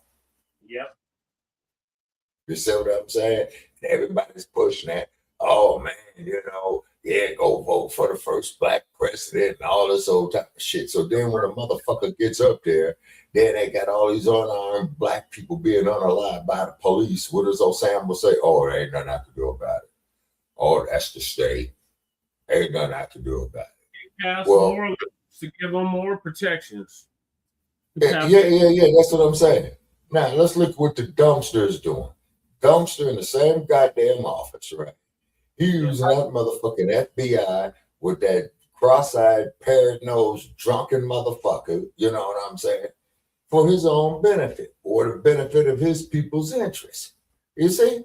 Now, I ain't mad at the dumpster, okay? He's a crook, okay? He's doing crooked shit, okay? And I'm making that perfectly clear.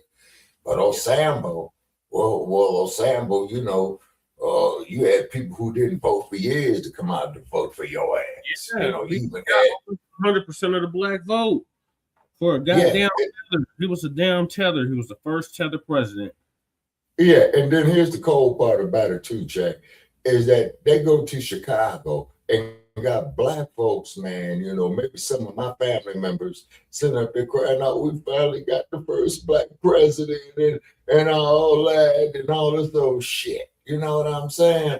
And then that ain't gonna do nothing. And what the fuck, the first thing that the Osama is talking about, man, ain't mentioning nothing about Philando Castile. Ain't meant nothing about Mike Brown. Ain't mentioning shit, man, about son. He would look like Trayvon Martin. That's it. He didn't do nothing about Trayvon Martin. Right, exactly. Ezell Ford. I mean, all the countless victims of police murders, man. Same thing with that was protesting after Freddie Gray that they was a bunch of thugs.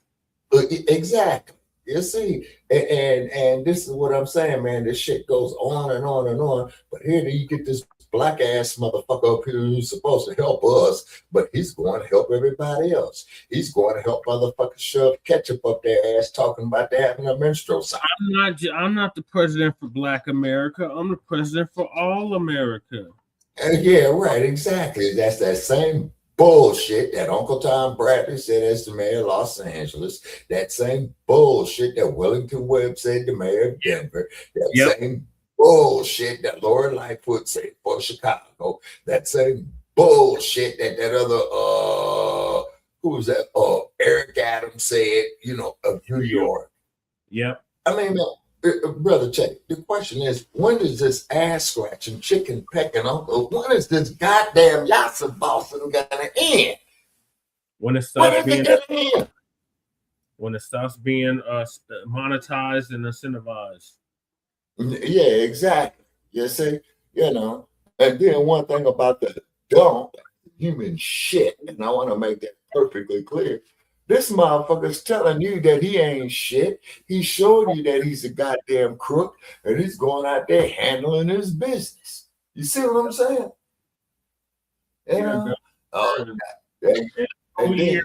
Democrats have done in 20 years down there. How the hell is that possible? Yeah, okay, but I'm talking about as far as serving their proper objective for themselves. Does that make sense? Trump is a crook, okay, indicted, multiple times, okay, blowing shit up, then he's got the Booze brothers with him, you know what I'm saying, who you can't account for. Then you had this stupid brainwash ass nigga gonna fly across country and all over that, just fucked off his life. Nigga, what did you expect? Right. All right, Shabaka, let's switch gears. We're going to go to Xania. Okay, what's happening in Xania? So, South Africa vigilante incident raises serious concerns. What's the rest of it? So Uncle Phil going to give us an update on that. All right.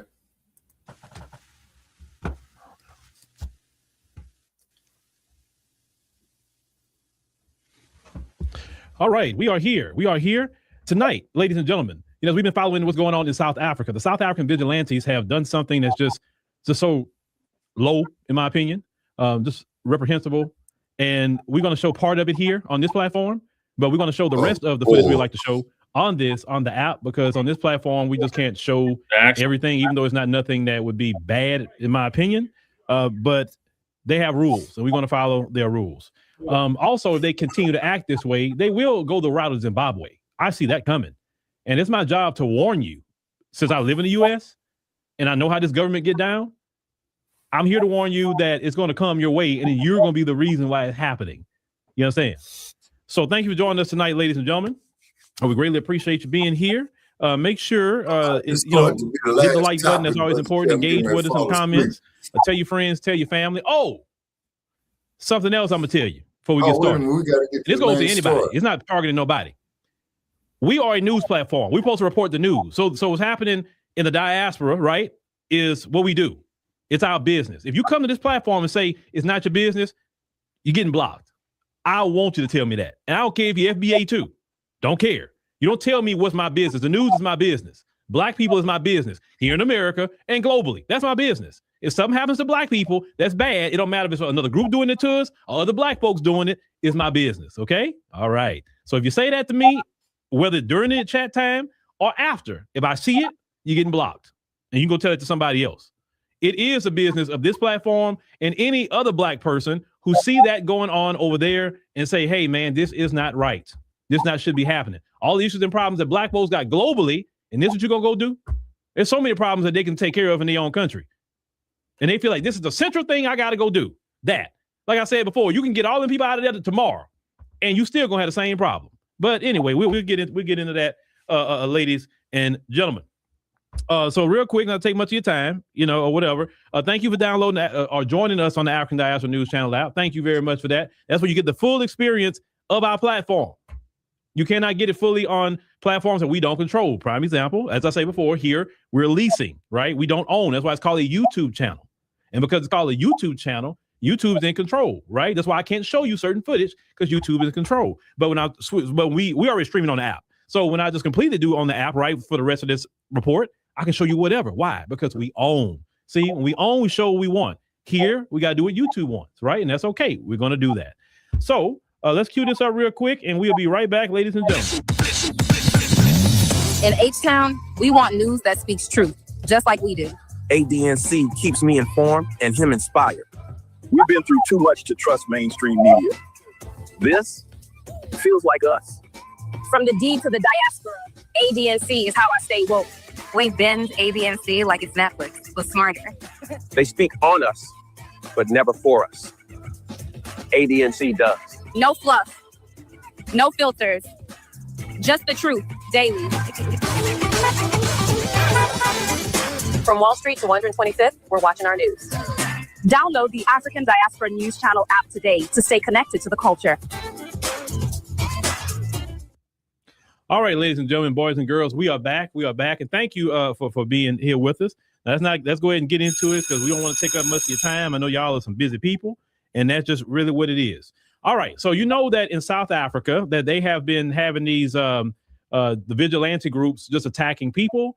They say they want the African migrants out. They say that they're contributing to the unemployment numbers. They're saying that they can't get hospital beds because of migrants in the country. They're saying South Africans are waiting in long queues at a hospital, and people are having babies on the floors. They're saying that they don't have much jobs because migrants are taking the jobs, or these companies are hiring migrants and paying them lower wages. So South Africans can't get jobs. The people are also saying that migrants are committing crime.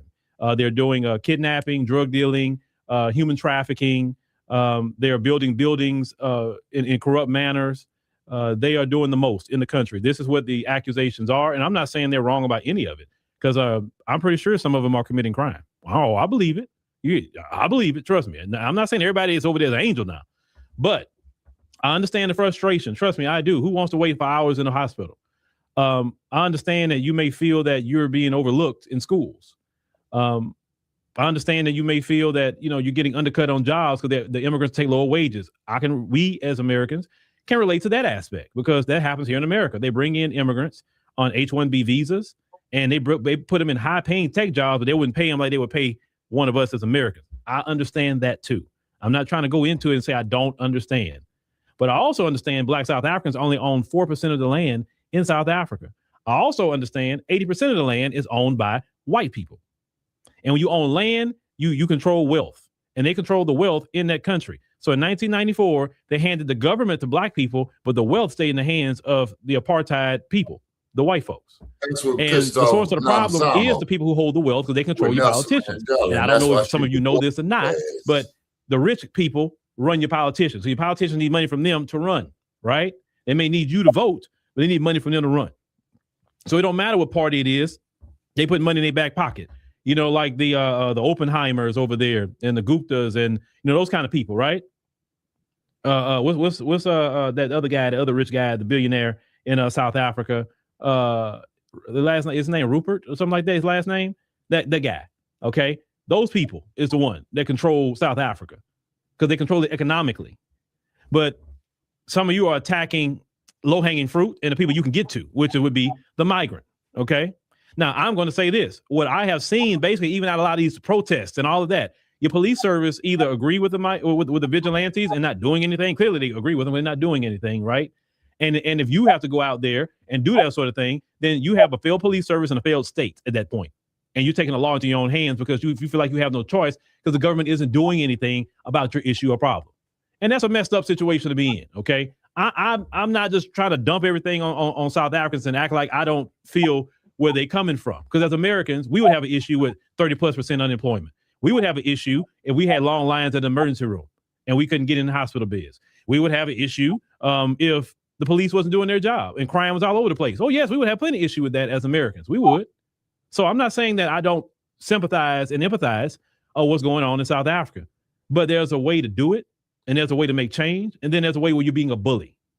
And the route some of you are taking is you're being the straight bullies. And in this situation, what does children who are going to school have to do with anything I just said? Children aren't taking your jobs. What are you accusing the children of doing? Oh, taking a spot from one of your children? That's the accusation, right?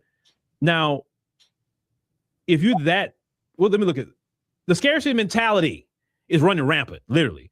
If you look at every little minuscule thing in the country and say, oh, well, that kid is in that school and my kid can't get in because that kid like what? You tell me you can't start your own schools if the school's that overcrowded? I'm just trying to figure that out because South Africa has a lot of land and a lot of areas to start schools. If you need to start more of a school, you can start a private school. And in that private school, because South Africa do have private schools, I looked them up. In your private schools, you can make the private school just, you have to be of South African lineage. You can do that in a private school. They're not going to tell you a word, but the public school is different, right? So there are solutions to the problem, but you're not trying to do a lot of solutions. You want to take the easy way out. You want to take the way out of a bully. And it's not making you look good, okay? Now, let me show you the footage that I can show you here. Now, these vigilantes went to a school, not to Parliament in Pretoria. And I've been to that building. It's a pretty big building. I've been to their building. They didn't show up to that spot in Pretoria. Well, you're probably not going to get in because that's pretty fortified, that government building over there in Pretoria where the Parliament's at. Because like I said, I've been in there.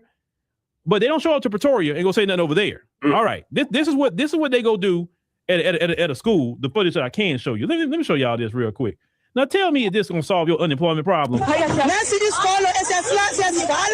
woman talking, what you actually seeing on the screen is they're going through the school and they're looting it. They're taking all the equipment out of the school and just dump grown Department of Education. Principal, he's a principal of the school. He's a teacher of everything. Is benefiting in South Africa. How does that get you a job? These people different language, so I'm not even going to focus on her. Leaders, they coming to do business here. How does that help them get a job, ladies and gentlemen? On screen, I'm looking at this. How does that help them get a job?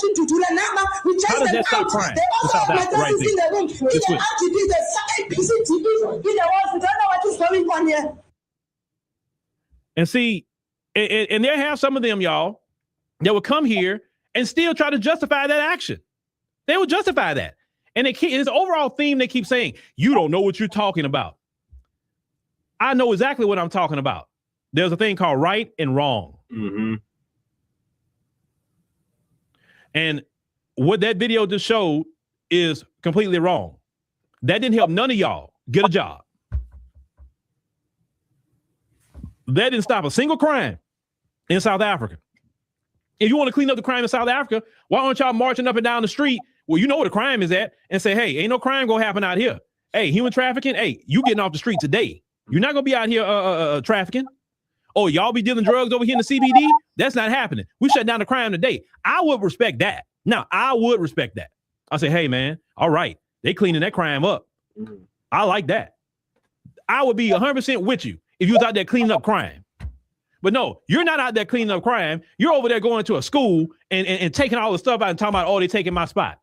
The other video footage, you literally went to schools where they had actual kids in there, and you was removing them out of their classrooms and forcing their parents to pick them up.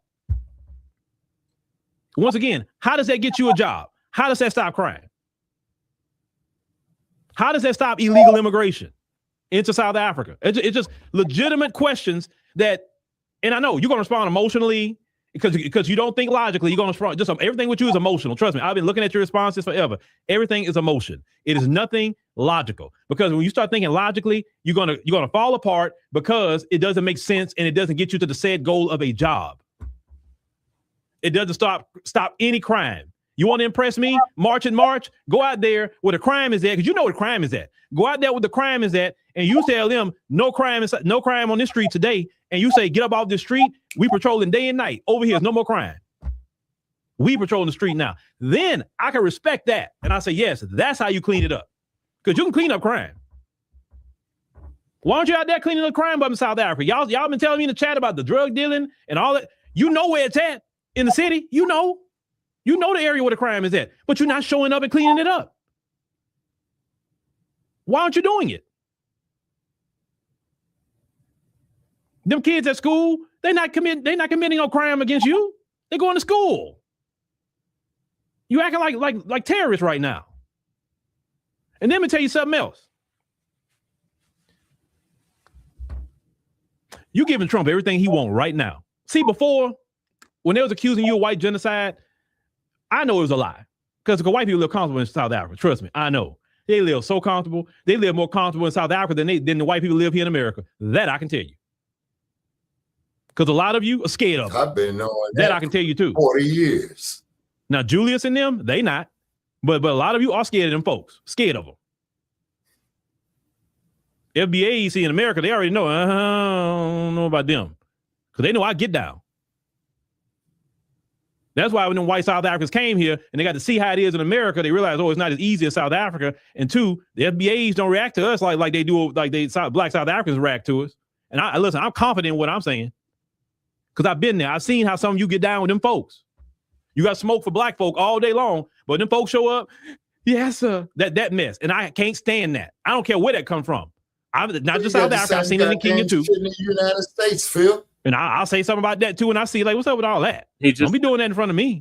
Them people ain't nobody. They just a customer like anybody else. I hope you treat the black people the exact same way. Don't do that. Well, that's why they gave Julius that time, Che. Yep. Yeah. Eric, it is wild. I'm telling you, Eric, it is wild. When you see it for your own self, it's the wildest thing ever. As FBA, we like, imagine if America was 80% FBA. Do you really think we would be allowing that mess in our country? No. Hell no. It wouldn't happen. Them folks surely wouldn't be running nothing. They surely wouldn't be controlling 80% of the land, that's for sure. And we only got 4%. It wouldn't be going down like that, buddy. Oh, no. No. Now, when we come back, we're going to tell you how the Trump administration, how they can sanction you. And I'm going to give you a good warning about that. And you can take it how you want to take it. Don't care. I just know I did my job by telling you, ladies and gentlemen, and let me go ahead and cue this up. We'll be right back.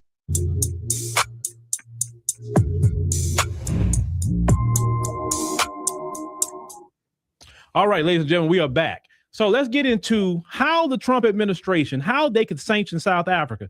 South Africans, listen to me for a minute. Please listen.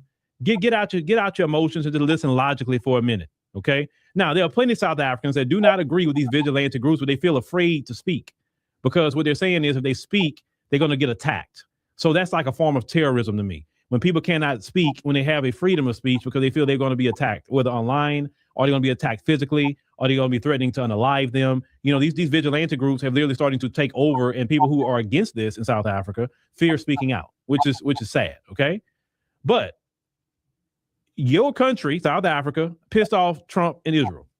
How did they do that?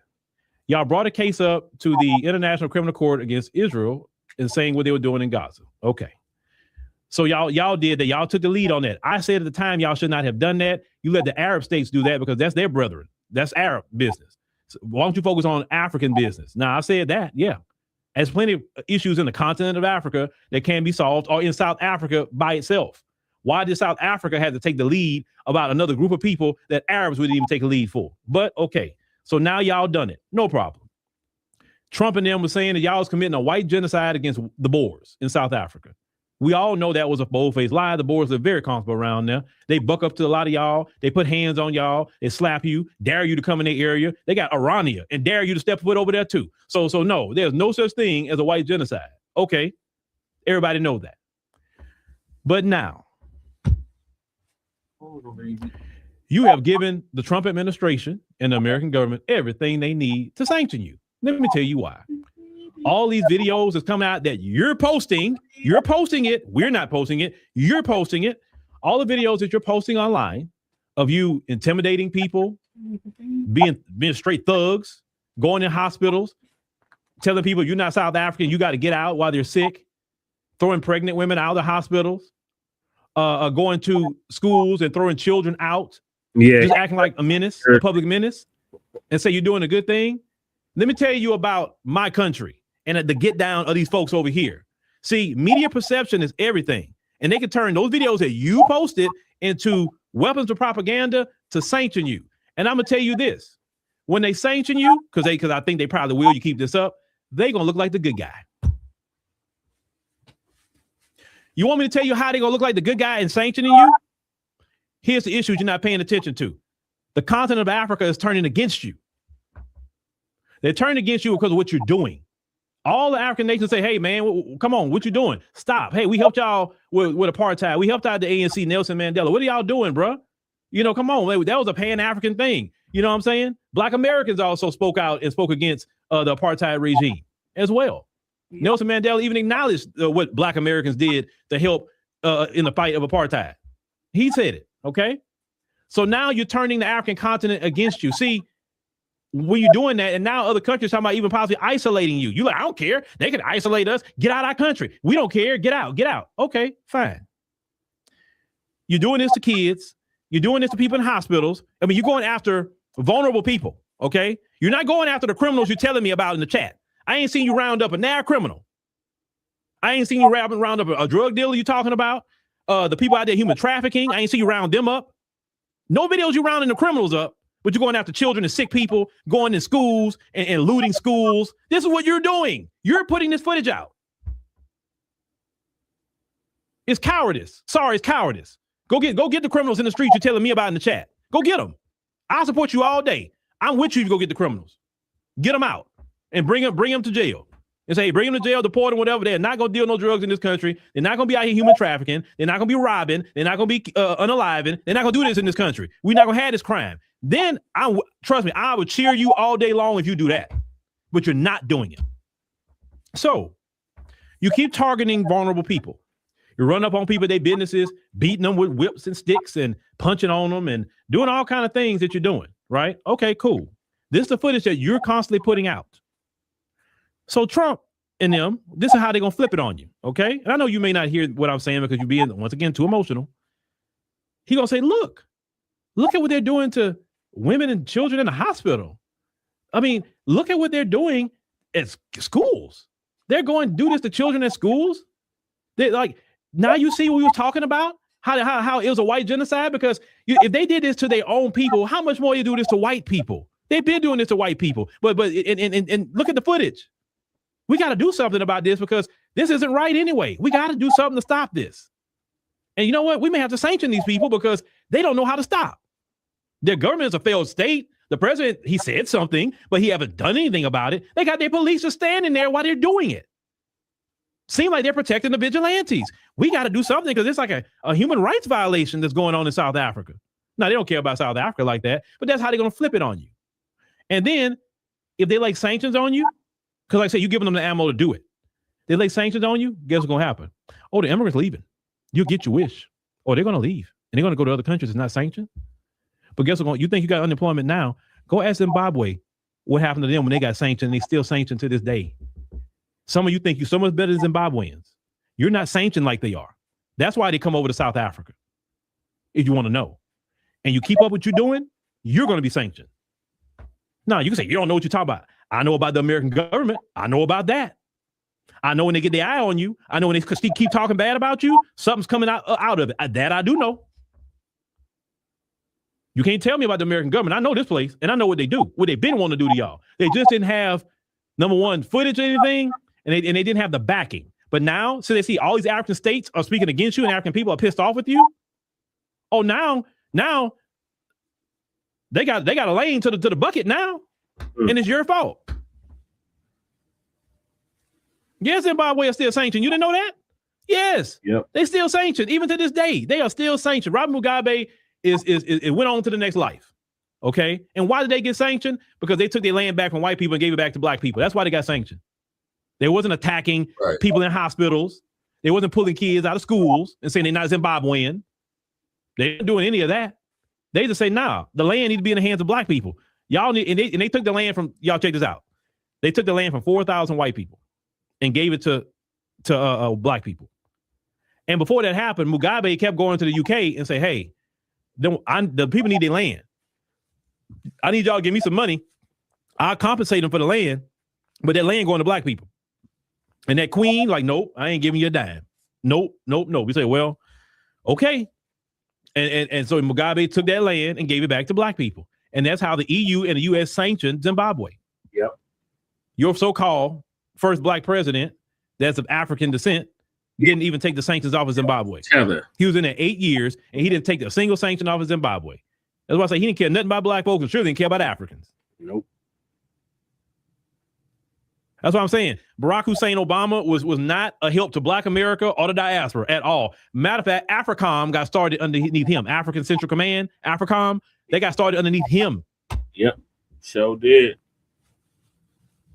Yeah, Mugabe liberated his people. It was Rhodesia, right? A white supremacist hellhole. And he liberated his people. What Julius Malema talks about by land, Mugabe did it. He suffered because of it, but he did it. Yep. You understand what I'm saying? And they have this attitude that, oh, well, the Zimbabweans, they this and that, and we so much better than the Zimbabweans. You're going to be just like the Zimbabweans. Keep it up. You think your unemployment bad now? Oh, let you get sanctioned. Watch what happened to that rand once you get sanctioned.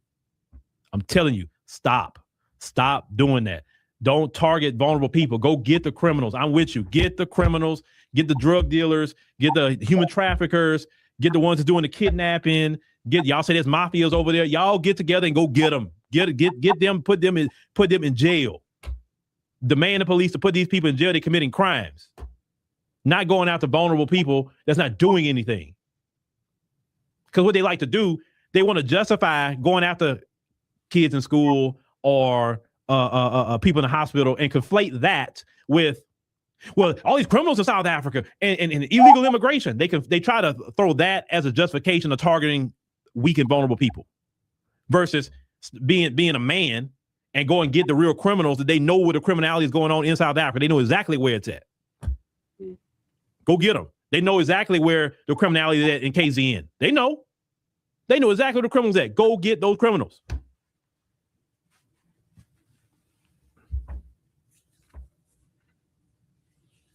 But you know, what one of them said about, oh, well, I think it was talking about somebody else was kind of checking them too. One of the brothers.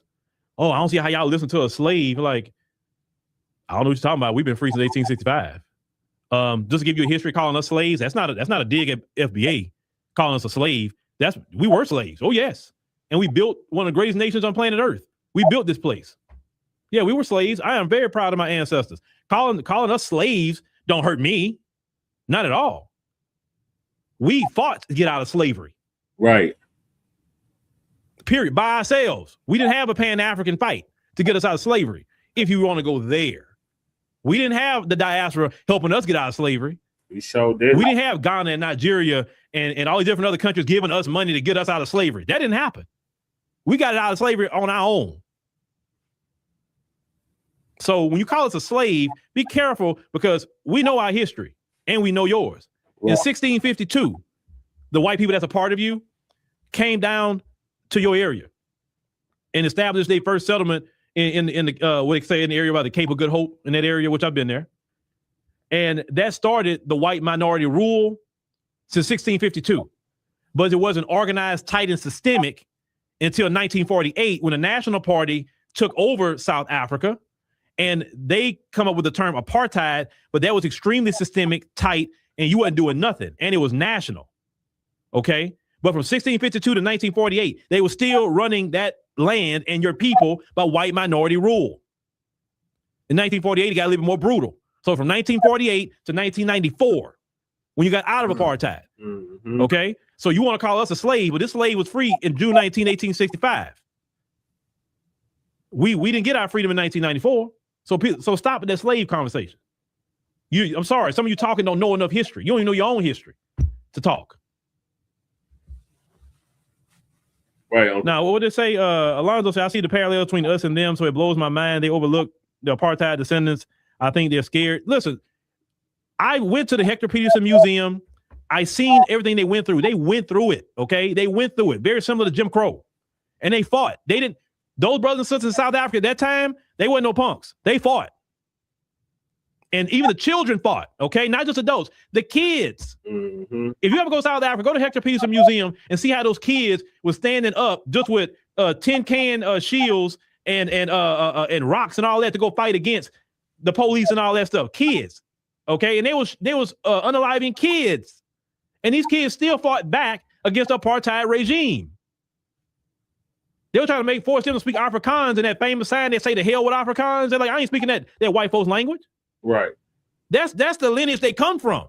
So these people today aren't the people that fought during apartheid. That's not those people. It's actually shameful because the people in that time, people talk about Nelson Mandela and, how he was after he came out of prison. Y'all need to really research Mandela and how he was before that, before they captured him, before CIA helped the apartheid regime capture Nelson Mandela. Y'all need to do research on that. Nelson Mandela was not no punk. I'm gonna tell you this much. Julia sound nice, but Mandela put in work. You hear me? He was putting in work, literally, on them white folk. That's why they need the CIA to help capture Mandela. They couldn't do it by themselves. And Mandela stayed in jail longer than he should have. He could have got out sooner, which I didn't know. So I got educated on Robben Island about it. They said so many times they told Mandela, look, we'll let you out of jail. Just get out. Don't fight against us and encourage the people just to be peaceful and not fight against us. Mandela like, nope. If I get out, I'm going to fight you. I'm going to get my people free. So you going to stay here? Fine, I'll stay in jail. And that's what was happening. Mandela could have been got out of prison. And he chose to stay because he wasn't going to get out and be like, basically be a sellout. Even though that's what he ended up being. So they're not fighting in the spirit of Mandela at all. This is not how the ANC was at that time period. If you know your history, your South African history, you would look at it and say, wait a minute, this is beneath what we have been as South Africans. We have been the people who've been freedom fighters, who suffered at the hands of these folks. Now it's like y'all done just giving up. Y'all let these people run y'all, them folks. They're part of us. They didn't say that during apartheid. They're part of us. They didn't say that. They knew real quick they wasn't part of you because you couldn't even walk around at night. You better not be outside after 6 o'clock and without your card on you because you had to have a card on you. If they roll up on you and got that card on you, it's gonna be a problem. Y'all remember that story we covered years ago about that organization called SIMAR and how they were saying they were giving. Let me see how can I say this? I know I'm on this platform. Let me see how I'm gonna say it. They were giving medication, telling you this is something that's good for you, right? Like we get for our kids or whatever. But they were secretly injecting them with HIV. Yep. And they did that to try to take out the population. That's how their HIV rate got so high. Because that's what they were doing to them. Okay. That's literally bioterrorism, what they were doing to them. Yep, that's exactly what it is. You understand? Go look up what I'm telling you. I'm not lying about this. After all this stuff them people do to you, and then you come tell us they are part of you. Are you crazy? Right. Like, what the hell? Sensei, I must admit, and hate to say it, it's time for some Trumpism to address this issue that has devastatingly become a serious crisis. I'm gonna say this much. For the people that I know in South Africa, the good South Africans, I don't want them sanctioned. I don't want nothing to happen to them because I do not want that to happen because that wouldn't be good at all. At all. And these people who's doing this, they don't represent the million. There's 60 some odd million people in South Africa, and the majority is black. Every black person isn't doing this. So I don't want them sanctioned at all. But South Africans who disagree with this, you need to be on camera shouting them down, saying this is not gonna happen, blocking them, whatever. That's a better look. Don't be quiet because it's not a good look.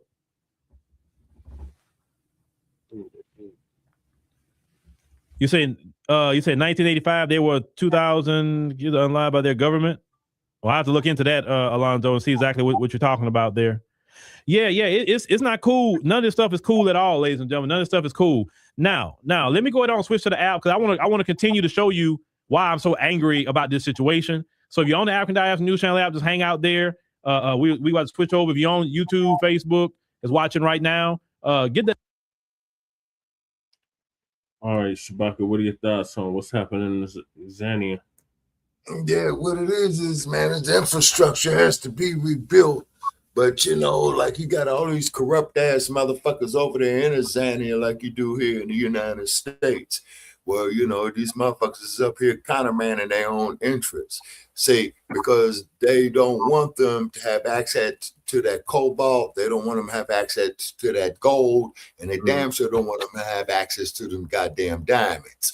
This is probably why Stinky Bird, is sucking Trump's ass. You see what I'm saying? Coming up over here. Yeah. See, because Stinky Bird, them goddamn boors figured that our sole existence where we are on the earth is to be subservient and to serve them. Yeah. See, this is why I come down on the Yasa bosses that I do. Mm-hmm. You see what I'm saying? Yeah, you see what I mean? And then the cold part about it is, as soon as we sit up here talking about doing something, for ourselves economically, now all of a sudden you're a black racist. Flip the other side of the coin to a Zania.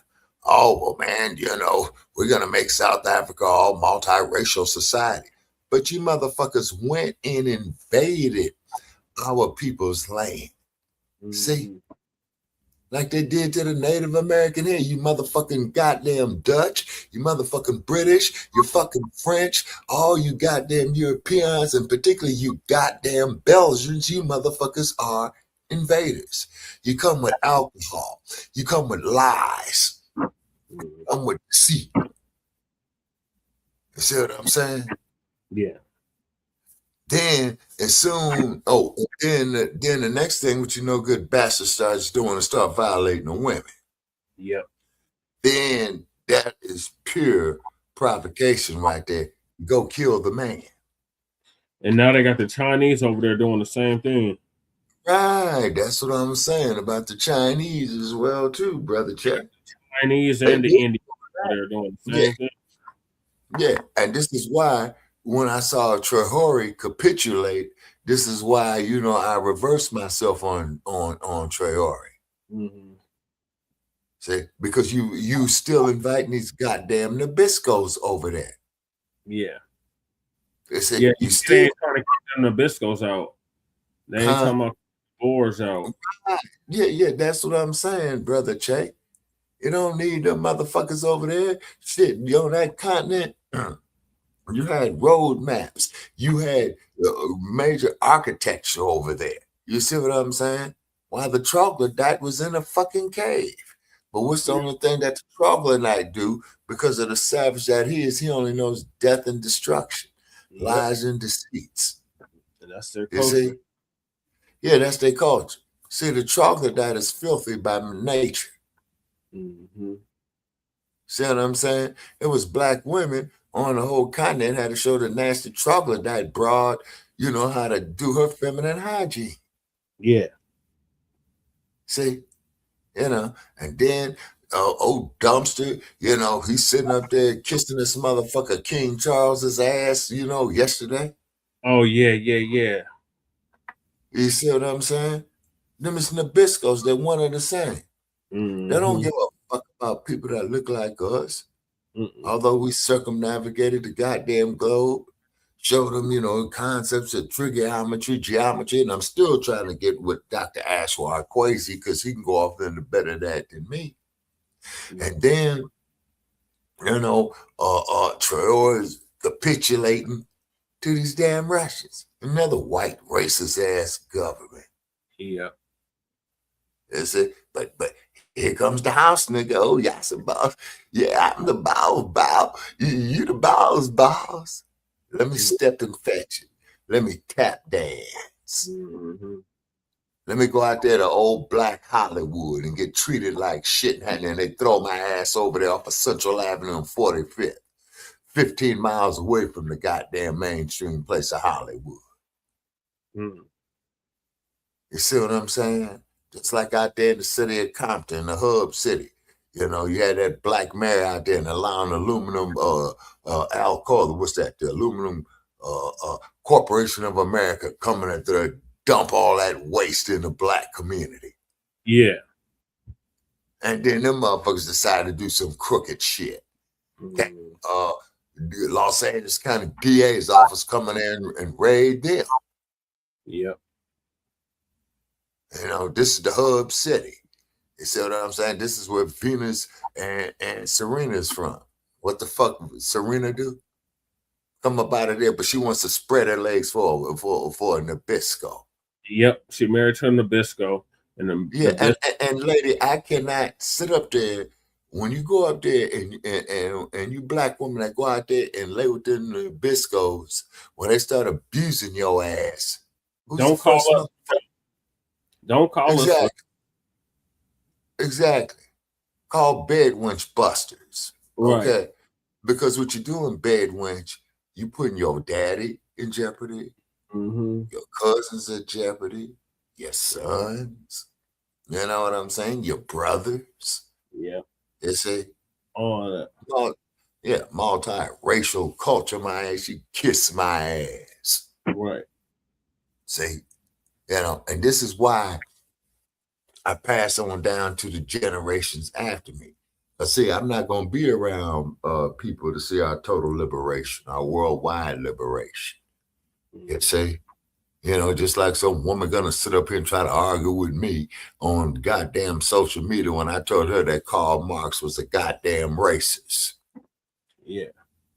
Oh, no, he wasn't. No, he wasn't. You don't know what you're talking about, Shabaka. Then bring your ass up here and let's talk. Oh, I got something else to do. Yeah. Yeah. You know what I'm saying? Yeah. You see what I mean? No, I ain't mad at Uncle Phil for trying to make his money, but I'm not going to go out here and support his apps and all that old type of shit, because we're trying to get frontline Black news up. You know what I'm saying? Well, I'm sharing his content. So he puts that in his content. So I try to fast forward. Yeah, because I ain't heard him mention us once. No, but he know about us. Okay. Yeah, that's right. Yeah, because that's right, Brother Che. You did give me his phone number, and I did text him. He said, "This is Phil Scott." So I texted him back of who he was, and I tried to call him, man. He don't pick up his phone. Yeah, he'd be super busy too, like Demetri. I understand and recognize. You see, but I'm only gonna, and I think I called him twice, and that's it. Okay, so therefore, Uncle Phil, either you don't want to be bothered with us, man, or you're either unwilling or unable. You see, it's either or. So we got to move on and do our own thing. You see. And then when Uncle Phil, gets wind of us there in the mainstream and he wants to put our shit up on our wall, man, then we're going to charge his ass like he do. See, I'm not getting no goddamn app. You know what I'm saying?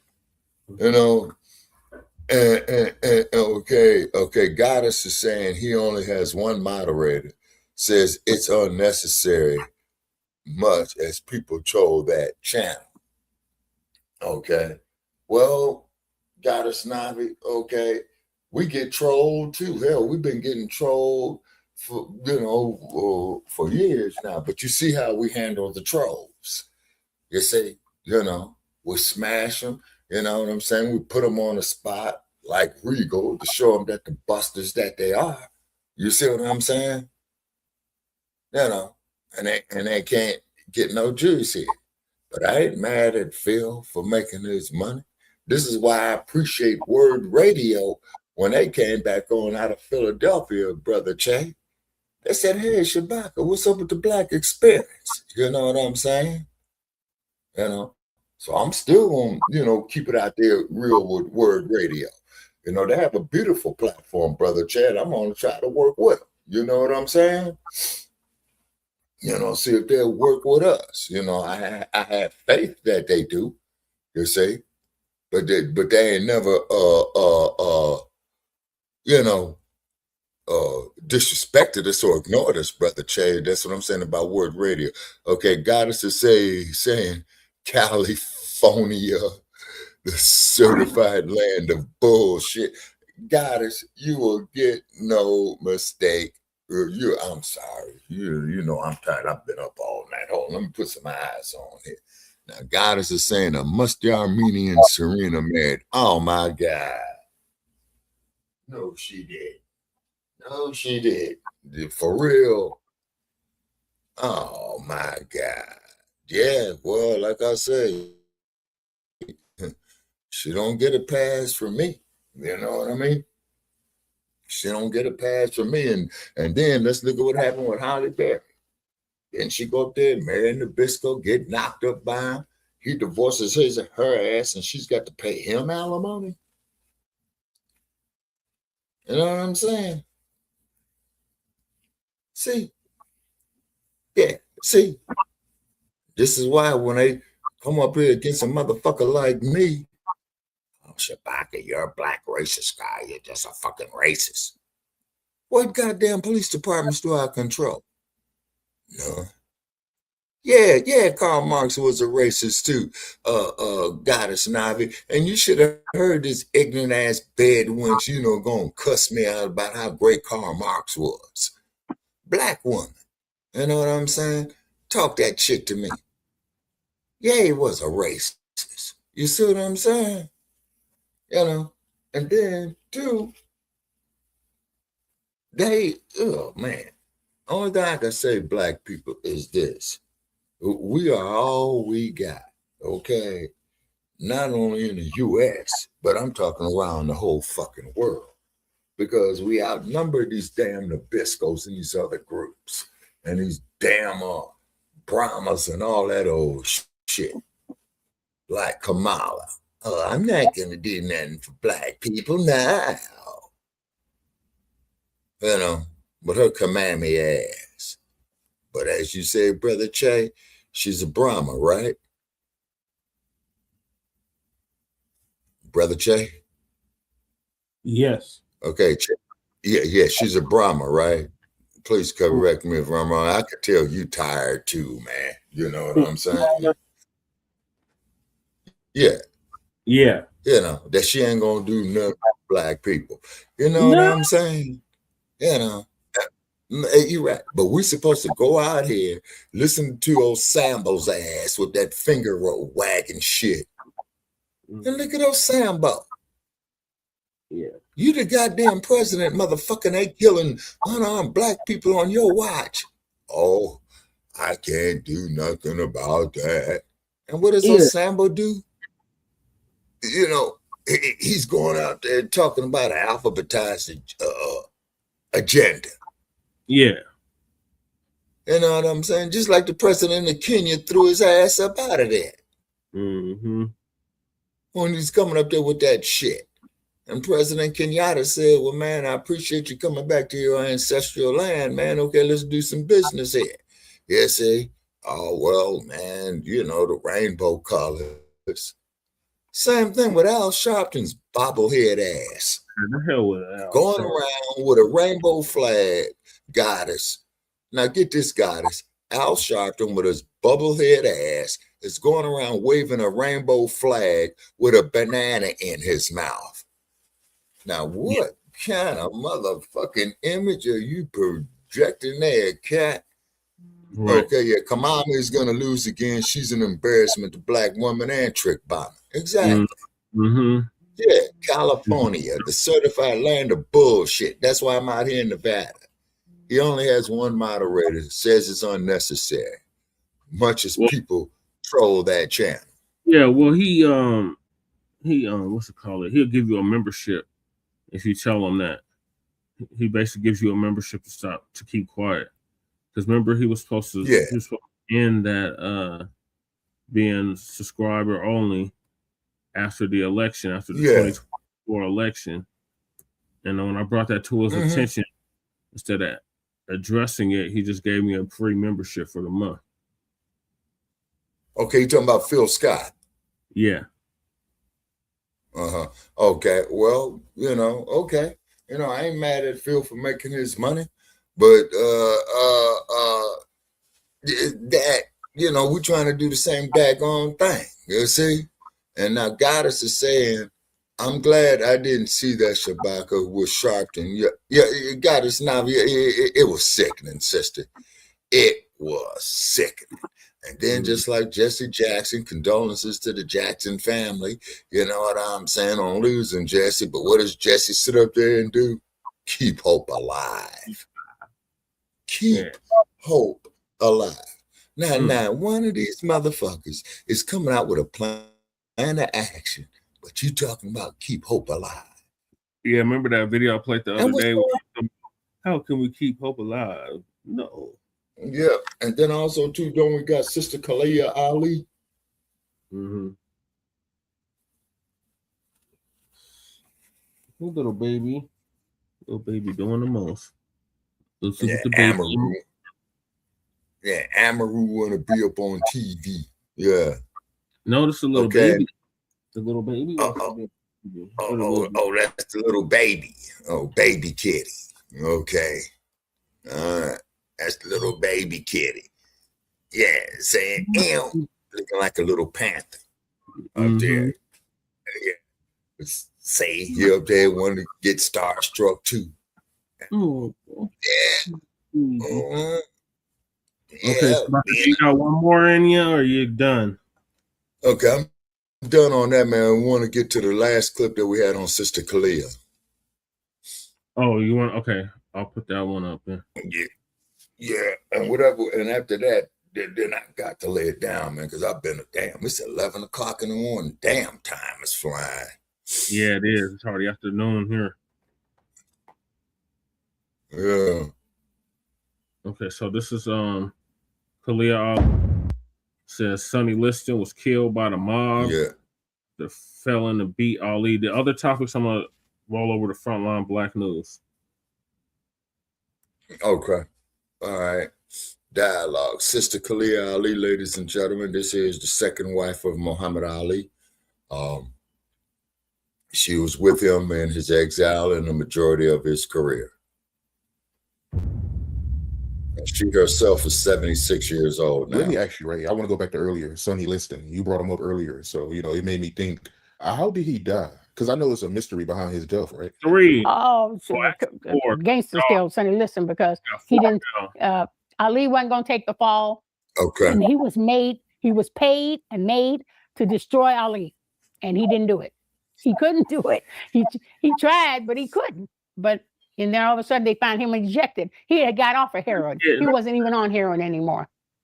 And because he didn't fulfill what those gangsters told him to fulfill, they took him out. That's the way it goes in the gangster world. Mm-hmm. You tell somebody that, and then they tried their best to get him to win. They set up and put liniment in his gloves where it would get in Ali's eyes. It almost blind him, and that didn't work. Yeah, they do. Like I said, when God's with you, man, nothing you can do to stop you.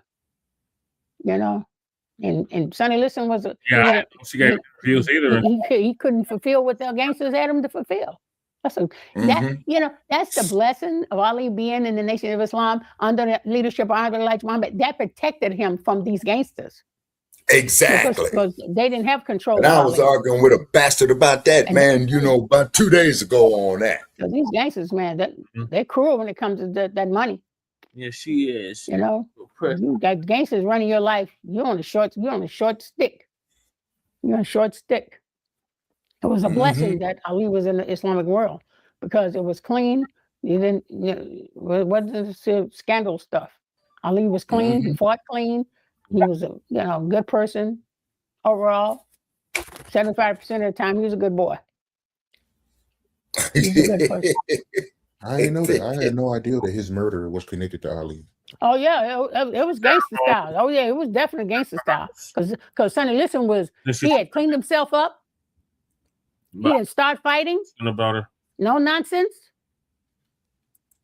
And they cleaned him up. When they cleaned him up, they cleaned him up for their reason. But when he got clean, he was clean. But he couldn't accomplish what they wanted him to do. All of a sudden, he's just gonna shoot heroin just like that. That's a setup. Yeah. So he promised the mob that he'll beat Ali. Well, he was told to beat him because they were betting. Right. They put the money on Sonny Liston, and they lost that money. Right. And that's his poem. If you want to lose your money, bet on Sonny. If somebody is going to ask you to go fight somebody, and you just can't fight them, you just can't fight them. That's just it. That's just it. Ali ain't gonna stand there, and he figured, if this guy can hit him, he's And going. also, too, Goddess, she holds a Ali's not ninth that degree kind of a guy. black belt. Ali ain't gonna let you hit him. All that strong and all that strength and everything. Yeah, she's a bad sister. And she's 6'1" herself. Like Yes. George Foreman, same way. He got to hit you to hurt you. And Ali danced right around, just like George Foreman. Now Ali antagonized him. He said, "Man, is that all you got for it, George Foreman? That's all you got, man." He said, "This man was something else. He just took it." George Foreman tell you. He said, "I tried." He said, "That man just took it. There's nothing you can do about it." After Ali's third fight with Frazier, how was his condition? Because I know he took a lot of punishment in that fight. Well, he was going through a fight with me first. It was a fight with me first, and that was just the bad stuff. Yeah. Okay. Said, Brother Chan, I want he was being shown up with Veronica on the newspapers being his wife. Okay, go ahead. Okay, got it. What had happened was that when Ali was in Manila, okay, all right, he was going around, making his rounds to the public, and the people are asking, "Who is the woman that you're with?" He says, "Oh, this is my kid's babysitter." Okay, so then he's going around again. Okay, then he says, "Oh, this is my wife's cousin." Then he's being interviewed again. Then he says, "This is my wife." This woman that you see right here got on a fucking plane all the way from the East Coast, went to Manila. Okay. Yeah. She went up there to the hotel in Manila. She told Bundy Brown to get out. She told Angelo Dundee to get out. She told, actually, her attitude was that she told everybody to get out because she's got to have a conversation with her husband. So she goes in there, confronts her husband. There's a bunch of yelling and shouting, and then she busts up all the furniture in said hotel room, goes, tells the desk that I'm checking out here to see my husband. My business is concluded, and I'm not paying for shit. Then she takes, the international flight from Manila. Then I would imagine she landed in Honolulu, rest over. Then she comes to San Francisco. And then she announced at a press conference that she was divorcing the heavyweight champion. And I'm like, wow. And I said, well, Ali, but one thing about Ali is that she did say that Ali did keep all his, let's say, his infidelities, all his, he projected a very, very clean image of what Ali did, as opposed to these modern day cats that come up there, well, man, I got all this bling bling, got all these hoes, and I'm on this and all this bullshit. Yeah. Ali wasn't like that. You see? Right. And then on top of it, Ali has done good things. Yeah, and Ali has done good things, Goddess, because there was a young man who was a track star out of rural Florida, and his family, was in real poverty. His name is Houston McTeer. So what Ali did was he bought the family a house, down there in rural Florida. You see, then I remember when I was living in Los Angeles, Goddess Nabi, on the corner of Wilshire and Western Avenue, Los Angeles on Wilshire and Western, where that old Franklin building used to be, where the Wiltern Theater is. There was a man, she was on the cover. Yeah. She was on the cover of Ebony magazine in 1973, working out with Jim Kelly. So then, Goddess, there was a brother who was going to jump off the building, and Ali went up in and told the man, don't jump off the building. You see what I mean? And then, so, and Goddess says that she's not mad at her.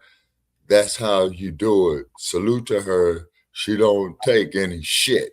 He's a fool for not keeping her. Yeah, well, you see, keep in mind, she also had stated too, Goddess, with her having that belt that she and Ali got into at one time, and she knocked his ass down. Yep. You see? And she hit him in the time. Yeah, exactly. Everybody was and he was like, I don't know. Yeah, he said, and Ali said he didn't want none. And then that she was on the cover of the Ebony magazine in 1973, working out with Jim Kelly. May he rest off in power. You see, see, Goddess, see, Jesse, see, the thing is about Muhammad Ali is that I'm still arguing with these trolls here on social media and these boxing groups, okay? Is that he told white America to go fuck themselves with the war in Vietnam, is what he did. And they called him a coward. And then he says, well, it's very interesting that you all call me a coward, but all you white boys is running to Canada and burning your draft cards. I ain't running nowhere. I'm going to stay right here. And if you saw the Will Smith movie where Will Smith portrayed Ali, he said that same line. And Will Smith sounded just like Ali, the way he did it. So, good acting skills to Will Smith. Oh, she was a writer for real. Oh, yes. Oh, yeah, that sister's a writer for real. She's talking about Muhammad Ali. She said he was a writer. Yeah. Ali was a writer. And he told white America about themselves. You see what I'm saying? That's why when he went there to the University of Texas, you dirty, draft dodging nigger, right? You arrogant black bastard, right? He says, if I'm going to die, suppose if I told you that I'm prepared to die fighting one of you. Anybody want some of this heat? You can hear them buster ass crackers. You know what I'm saying? All the buster came out in them. Mm-hmm. All the buster came out in them. Yeah, they were. They were. Yeah, actually, believe it or not, you guys, they used to refer to Ali and her as the first family of Black America. Mm. Yeah. They refer to them as the first family of Black America. So the answer to the question, Layla Ali's mama was Veronica. Yes. Okay. Yeah. Layla Ali's mother is Veronica. Layla Ali is one of the children that she is speaking of. Then there was rumors that I heard, not that I heard, but I saw from publications, because they was trying to talk about making this fight between Layla Ali and Clarissa Shields. It's not going to happen. Layla is 54 years old. The boxing commission will not grant her a license for the bout. So, right. but then she does say now that Ali is gone, she does look at Layla as her stepdaughter. Now, okay. What can I say? Because keep in mind is that Layla and her children are still siblings regardless. Yep. You see what I'm saying? Yeah. No, Muhammad Ali was married 3 times, goddesses, because his first marriage was to a woman by the name of Sanji Roy, who did not want to become a Muslim. You see what I'm saying? So he went on and divorced her because Sanjay wanted to smoke cigarettes. She wanted to go to the nightclub and all that old shit. Yeah, And right. Ali was saying is that he was dissing her. Plus, Ali didn't smoke and all that. So he went on and divorced her. Then what had happened is that Sister Kalia says is that she used to work off in the bakery, and Ali was 25 and she was 17. So Ali did go ask her, did ask her father for permission to court her. Okay, now Goddess is saying they shouldn't have ever. You talking about? Okay, now Goddess, are you talking about that he never should have married Sanjay Roy? Yeah, the first wife. Right. Okay. Right. Okay. And then on top of that, so he got with Kalia and what have you, and then Ali was going through his legal situation between 67 and 1971. Okay. So what had happened is that the Lester Maddox, the governor of Georgia, had granted Ali a boxing license in Atlanta, Georgia, Brother Che, by the way, to fight the great white hope Jerry Quarry, because Herbert told him, yeah, man, we got your license here in Georgia. So Ali says, oh, so we're getting ready to fight Frazier now, right? And Herbert told him, no, you're going to fight Jerry Quarry. And he says, Jerry Quarry. And then Jerry Quarry got up there and called him a nigger and all this old kind of stuff. And Mr. Ali had administered proper correction, slashing his eye, TK on his bum ass in the third round. Then December, 2 months later, he went on and fought Oscar Bonavena, the Brahma Bull for Argentina. Call him out. You go join the Navy, Clay. You chicken. Call him a chicken. So Mr. Ali administered correction for 15 rounds on this bastard. And then he went in and knocked his ass down 3 times. And then Oscar Bonavena getting up there, kissing his ass. Oh, I'm so proud. So then they signed the fight for Joe Frazier, March 8th, 1971. And as I told you, Goddess Navi, when I was a little kid in the 6th grade, I told you about, and I told you that, Che, on the night between the fight between Ali and Frazier, when the teacher said at the end of the class, okay, who was our teacher, who would talk about Black history when she wasn't supposed to. You see what I'm saying? But she did anyway. Okay. And she says, well, the big fight is on tonight, so who do you guys got? How many of you guys got Ali? We all raised our hands. And she says, well, how many of you children got Joe Frazier? No child raised their hand in that classroom on the day of March 8th, 1971. But March 9th, 1971, talk about some sad, hurt little kids. Right. You know what I mean? And but then they showed the pictures of Ali and Frazier after the fight, and Mr. Frazier, I do believe, was hospitalized for about 6 months. And this is no disrespect to the Frazier family, you know what I'm saying? But Ali had very, very bad swelling on his jaw. Then he had started having fights, since he had lost a title fight, he has to go down in contention, I think 2 rounds. So anyway, so what Ali did is that he fought, okay, I'm trying to remember, but Khalil was talking about that there too, the fights of him coming back to get the fight with George Foreman, okay, is because he wanted to fight Joe Frazier, right? Okay. So then Ali fought Ken Norton, got his jaw broke in March of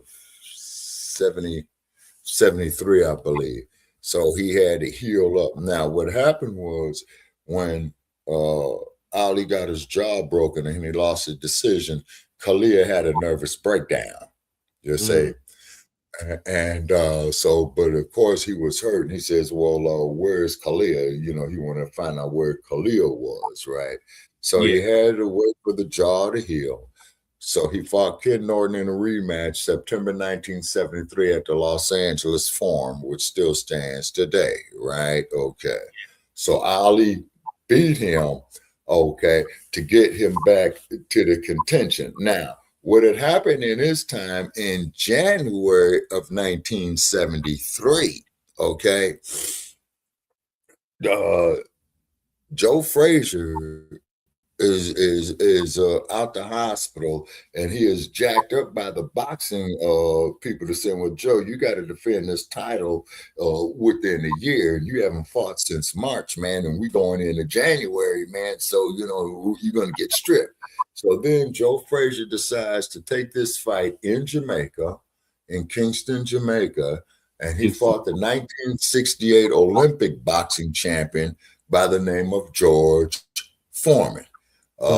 As Howard Cosell says, makes that famous line, down goes Frazier, down goes Frazier. He was decked 6 times. Big George became the heavyweight champ. Okay. So then after Big George became the heavyweight champ, then Ali fought this dude Norton that got his jaw broken in March of 73. So he had to beat Norton, and which he did. Okay. Then okay, wait a minute. Let me make sure I got it right. Okay, so then Ali had to fight Joe Frazier again, which he beat him on a decision in January of 1974. So then this sets the fight, the Rumble in the Jungle. The fight was signed, okay, I believe March of 1974 for September, originally in Kinshasa, Zaire, or what they call the Congo. And Ali would boost the fight up and what have you. And then Ali had disappeared from the media, you know, for a whole lot of months, right? For about 4 or 5 months, okay? And then, of course, you know, Khalil was telling you he's up there at Deer Lake and what have you. So then, Ali holds a press conference. He takes a picture for the cover of Ebony magazine where he's out there chopping the wood. You see what I'm saying? And then they showing him around his Deer Lake, Pennsylvania camp. And he's got these big boulders with all the names of the former heavyweight champions on it, including Joe Frazier, including Marciano, including Joe Louis. Yeah, so he's up there showing, and then they show them getting ready to go to Zaire, and you saw the movie with Will Smith where George got a cut on his eye, so they had to delay the fight. You see what I'm saying? Okay, who is this here? Jones, certified salute, sister. Thank you for tapping in. Okay. All right, so then what had happened was when George Foreman got the cut on his eye, because originally the fight was scheduled for September 24th, 1974. Okay, so with the cut, George had to heal. So then the date got pushed back to October 30th. Okay. 1974, okay, at 4 o'clock in the morning, their time, so they could show it here in the United States. Okay, all righty. So then what had happened was, you've seen it. I think we showed it when we did the StreamYard, man, about Ali, about the Rumble, the 50th anniversary of the Rumble in the Jungle, Brother Trey, I think, yeah. Okay. All righty. So then, as Ali is coming down, you know, the crowd is chanting, Ali, Boomaye, Ali, Boomaye, Ali, Boomaye. In other words, kill him. Yeah, Ali, kill him. Ali, kill him. All right. So then what had happened was Ali went up in there. Okay. Khalil was concerned. She was very, very concerned.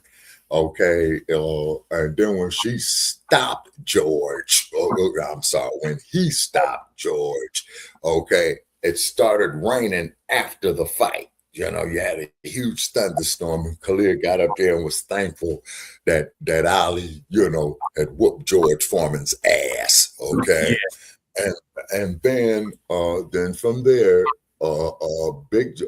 then after Ali regained the title, he did take some rest with his family. Him and Kalia are sitting on the cover of the Ebony magazine of January 1975, with Ali becoming heavyweight champ again, being a top story where he's saying is Ali's challenge to black men.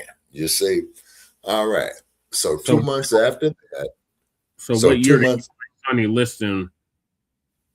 Okay, that there was 10 years before he beat George Foreman. It was in 64 when he became the champion the first time at 22.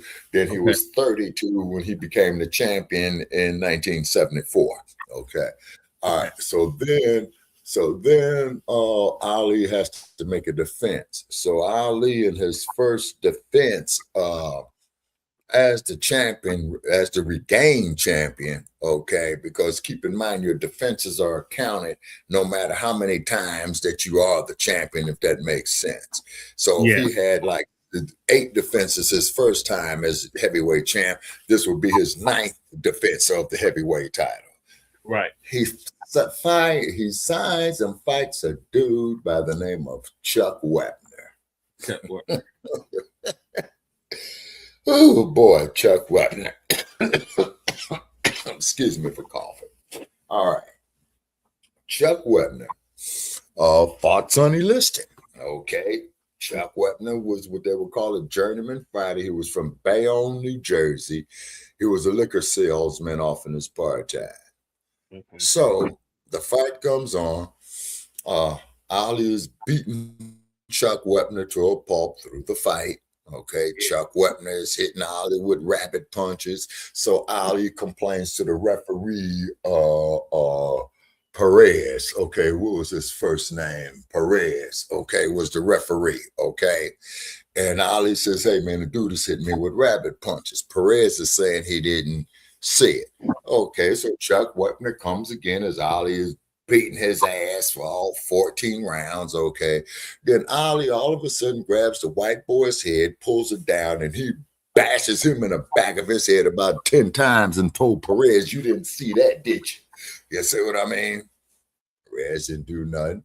Wepner does it again. Then Ali goes in there and puts the work in, pow, ping, bing, bing, bam, and trash that sack of shit in the 15th round. Now, get a load of this, black family. There was an up-and-coming actor at that fight, and that fight there was March 1975. Okay, wait a minute. Yeah, it was March 1975. Okay.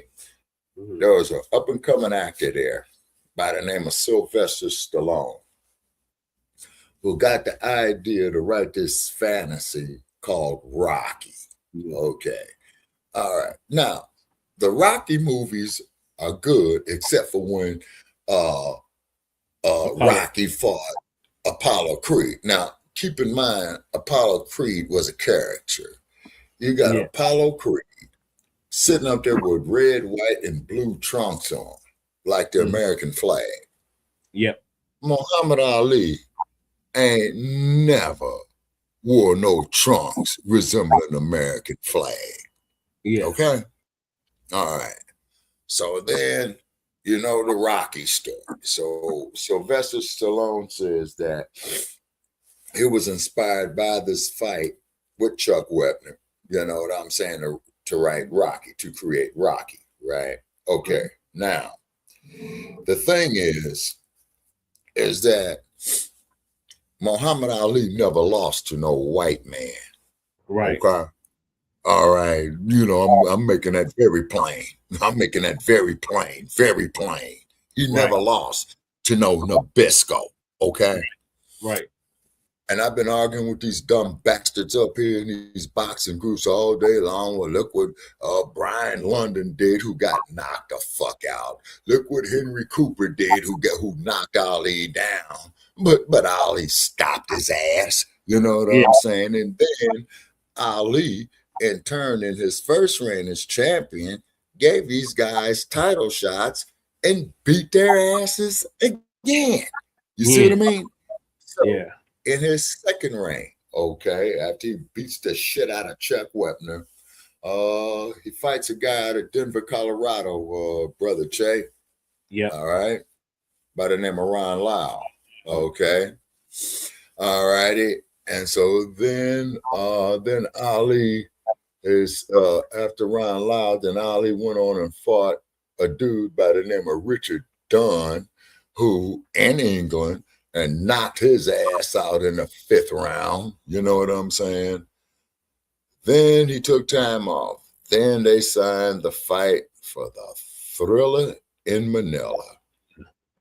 Ring temperature, 120 degrees. Humidity, 100%. Jesus. And Ali had stated that this was the closest thing to death, fighting that man. Mm-hmm.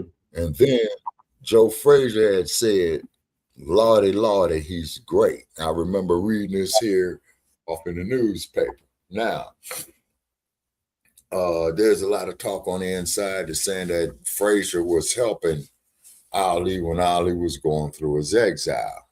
And Frazier was, and they saying that Ali had said some disrespectful things to Joe Frazier that I did agree with the Joe Frazier camp on about that. He never should have called Joe a gorilla. You know, because he says, I'm fighting a gorilla in Manila. It's going to be a thrill. Okay. So Mr. Ali went up there. He got in there. Ring temperature, like I stated, quite hot. Humidity 100%. And then what had happened was in the 14th round, you know, Eddie Futch, okay, told Joe Frazier, sit down, son, it's over. And then Ali and Joe had sat at the table, you know, the press conference. And Joe Frazier said, because I saw it in the LA Times, where he says, Lordy, Lordy, he's great. And Ali says, this is the closest thing that ever came to death. Yeah. Yeah. So clip up Shabaka so we can wrap this up. Oh yeah, because we're going on 4 hours now. Okay, let's Sister Kalia go on. Okay. And then when I showed up, they said, oh no, that's his wife. And everybody recognized that, oh no, that's not his wife. This is his wife. I said, if I come up there, and then he said, come on down here. I said, I thought he was on drugs or something. He said, come on down, I'll show you. I'm not with nobody. It's all over the papers. Ain't nobody gonna put that in the papers that you're not on. I mean, what was wrong with you? Someone was missing somewhere. Ali told me to come on down. And I went. He bought the tickets. I didn't go down there to surprise him. He told me to come down there. He said, it's nothing. I guess he forgot. He had wrote it in the papers or something. I don't know what was wrong with Ali at the time. Sometimes I had my doubts about him sometimes. Because he would do stuff and he'll say he didn't do it and then find out he did do it. And I got confused. I used to get confused with him. He said one thing, do something else. That was kind of strange. So that was like, I was on my way there and I ran into Flip Wilson. He said, I got my money on you. Flip Wilson said, I got my money on you, Kalila. I said, I hope I don't run into her. She's gone. It's going to be over. He said, you better hide her real good. And I meant that. I'm sure. I'm a karate master. I see what it is. I see what it is. You really know karate. You didn't see me on the cover with Jim Kelly, me whooping Jim Kelly? I remember that. I'm on the cover of Ebony magazine fighting Jim Kelly. Yeah. Are you kidding me? But you know what? This is the thing. Back when I was fighting, I mean, this little Chinese guy, I was doing, see, a lot of times I didn't do a lot of my stuff publicly because a lot of Muslim women is not supposed to be in public with certain things. And I kind of gather around that. And by being a security guard for certain famous people, I didn't want people to see my style. So when I did tournaments, I did in-house closed tournaments with my master and just a few people in our school. And I didn't like people seeing my style. So when I did a tournament, June Rhee was my instructor. And June Rhee was taught by Bruce Lee. And June Rhee said, you have somebody to come visit you. They want to ask you a question. And I said, okay. So this little Chinese guy comes in and said, you know what? I need you to give me some films on Muhammad Ali so I can study his style. And I said, okay, so what you gonna give me? He said, I teach you Wing Chun. I said, okay, teach me Wing Chun. Bruce Lee. So for 9 months, we worked together. And that person who was my instructor for 9 months was Bruce Lee. I was taught by the best, yes. And I didn't make a big thing about me. I was kind of shy, and I didn't want to. At one time, I just put a paper bag over him. I was called the unknown fighter at one time. So people. I was saying, wow, she was taught by Bruce Lee. That's what's up. Can you hear me, Shabaka? Shabaka. Oh shit. Shabaka. Yeah, Shabaka have my issues. Okay, there she go. Yeah. Okay, can you hear me, Shabaka? Yes, sir. I was saying I was amazed that she was taught by Bruce Lee. Yeah. See, when you study martial arts, man, you can go to different instructors, man, and you can combine styles. You see, yeah, and create your own. You see, this is why it's called art. You see what I'm saying? And then, of course, Kalia was also showing Ali of some of his combinations as well, too. Oh yeah, right.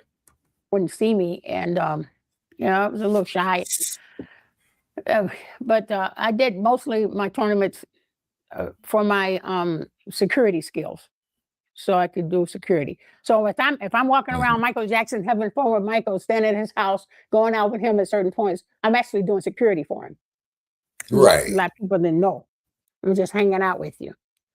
Right. So you knew Michael Jackson. She's the I've been knowing him bodyguard. since he was a little boy. And then he wanted me to come to his house. Because my godfather's named Barry White. You ever heard of him? Yeah. Oh, oh, you know. Barry White. Barry, when I came down to stay with my godfather Barry and Glodine. Well, I'll be damned. Jermaine was at the house. And Jermaine said, Michael, Barry White was from Los He had this Angeles. big fantasy about being around me all the time. Show up. And he just loved me. And he said, I want you to come around. I said, Yeah, Barry "Well, fellas, Gordon, I'm Barry tired, White, and I'll Love come Unlimited. tomorrow." Yep. And he just insisted. He kept insisting. And then Jermaine said, well, he said he's not going to give me any money. He's going to put me out. He's going to do this. If I don't bring you to the house today. So I went to the house. I didn't get out of that house for 3 weeks. Yeah. Stay right there in his house. And I would sneak him out the house, go roller skating, and I would make masks for him. I called my friend in Sherman Oaks and says, hey, buddy, I want a masquerade skating party tonight. City of Los Angeles. And so I made Sherman Oaks. Latoya, Janet, they all made masks to put on their faces. And I took them out in my little Mercedes and took them to the roller rink at midnight. Until we skated until 3 in the morning. And then Michael just had to take his mask off so somebody see him. And oh Lord, all hell broke loose. And I got everybody. I said, put all the people, I'll meet y'all in the alley. And then we all gathered in the alley, and I drove them home. And I go, oh my goodness. And we snuck in the house on the side. And I knew Catherine had seen us coming in because I saw the curtain moving. And oh my goodness. So the next morning for breakfast, she said, I know what y'all did last night. You came in at 4 o'clock in the morning. So Kalila, what's all that about? I said, I don't roller skating, Mom. And I'll never do it again, blah, blah, blah, blah. She don't know how close that was, man. I was in trouble. Yeah. Yeah. How was Bruce Lee? He was a cool dude. Very nice. Very nice. Very serious. There was a time when he took a whip and I was supposed to jump. And he would throw your leg and you're supposed to jump. And oh man, I almost got hit with that whip. So I had to jump. So he would make you train right because he was an amazing guy. He was very sad. Very sad. Him and his son. I met his son too. Yeah. They just had it in for this guy. They just had it in for him. Yeah. Yeah. Yeah. Yeah. And what was Bruce Lee blowing I think that class? his murder was a setup. They set him up. Where was Bruce Lee murdered at? I give you one guess. He didn't do drugs. He didn't do Los Angeles. anything. And Nope, you're very, very close. And I've been Go reading. north. I don't trust anybody. I mean, they had it in for him.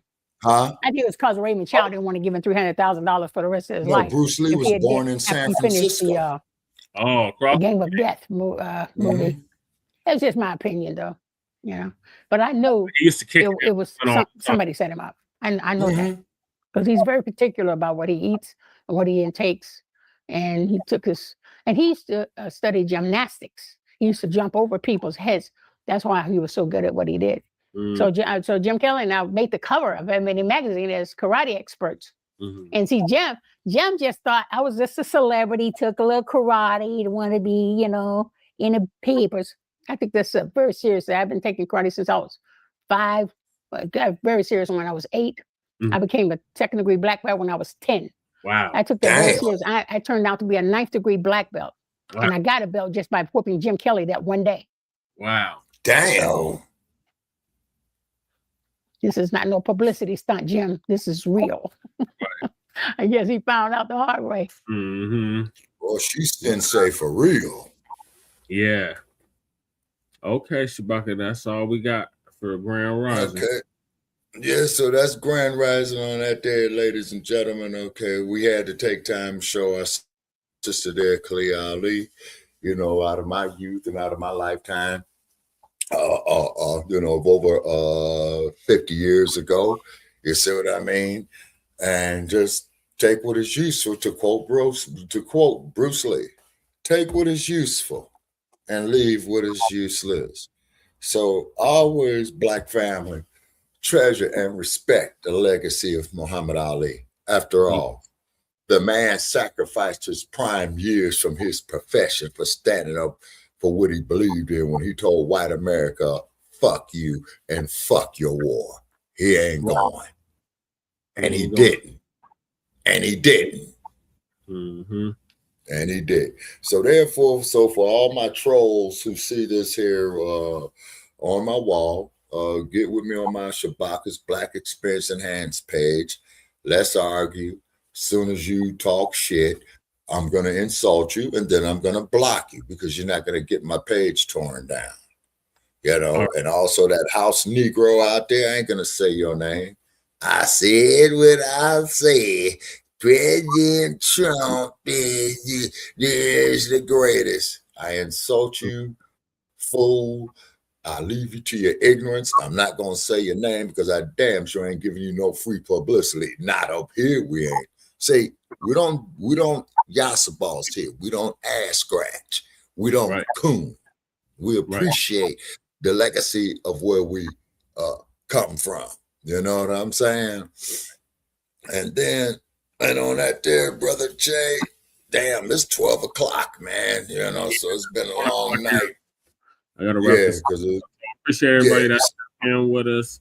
The air date of this program was May 1st, 2026. Join us tomorrow for Frontline Black News, Season 6, Episode 24, Part 1. So we'll see y'all then. In the meantime, make sure y'all like and subscribe to all of our platforms. Frontline Black News on YouTube and Facebook, The Revolutionary Agenda on YouTube and Facebook, and Shabaka's Black Experience Enhanced on Facebook and Twitter. And shout out to everybody that tapped in with us. Shout out to Twin. Shout out to Mac. Oh, yeah. Shout out to Val Hawkins. Shout out to Claude. Shout out to Stolen Ancestors. Shout out to Starte Jones. Shout out to Michael. Shout out to Jab. Jab was in here with us. Shout out to Jab. And a Goddess Nobby. And anybody definitely speaking and not speaking. So peace, love, light, reparations and separations and delineations and Black empowerment.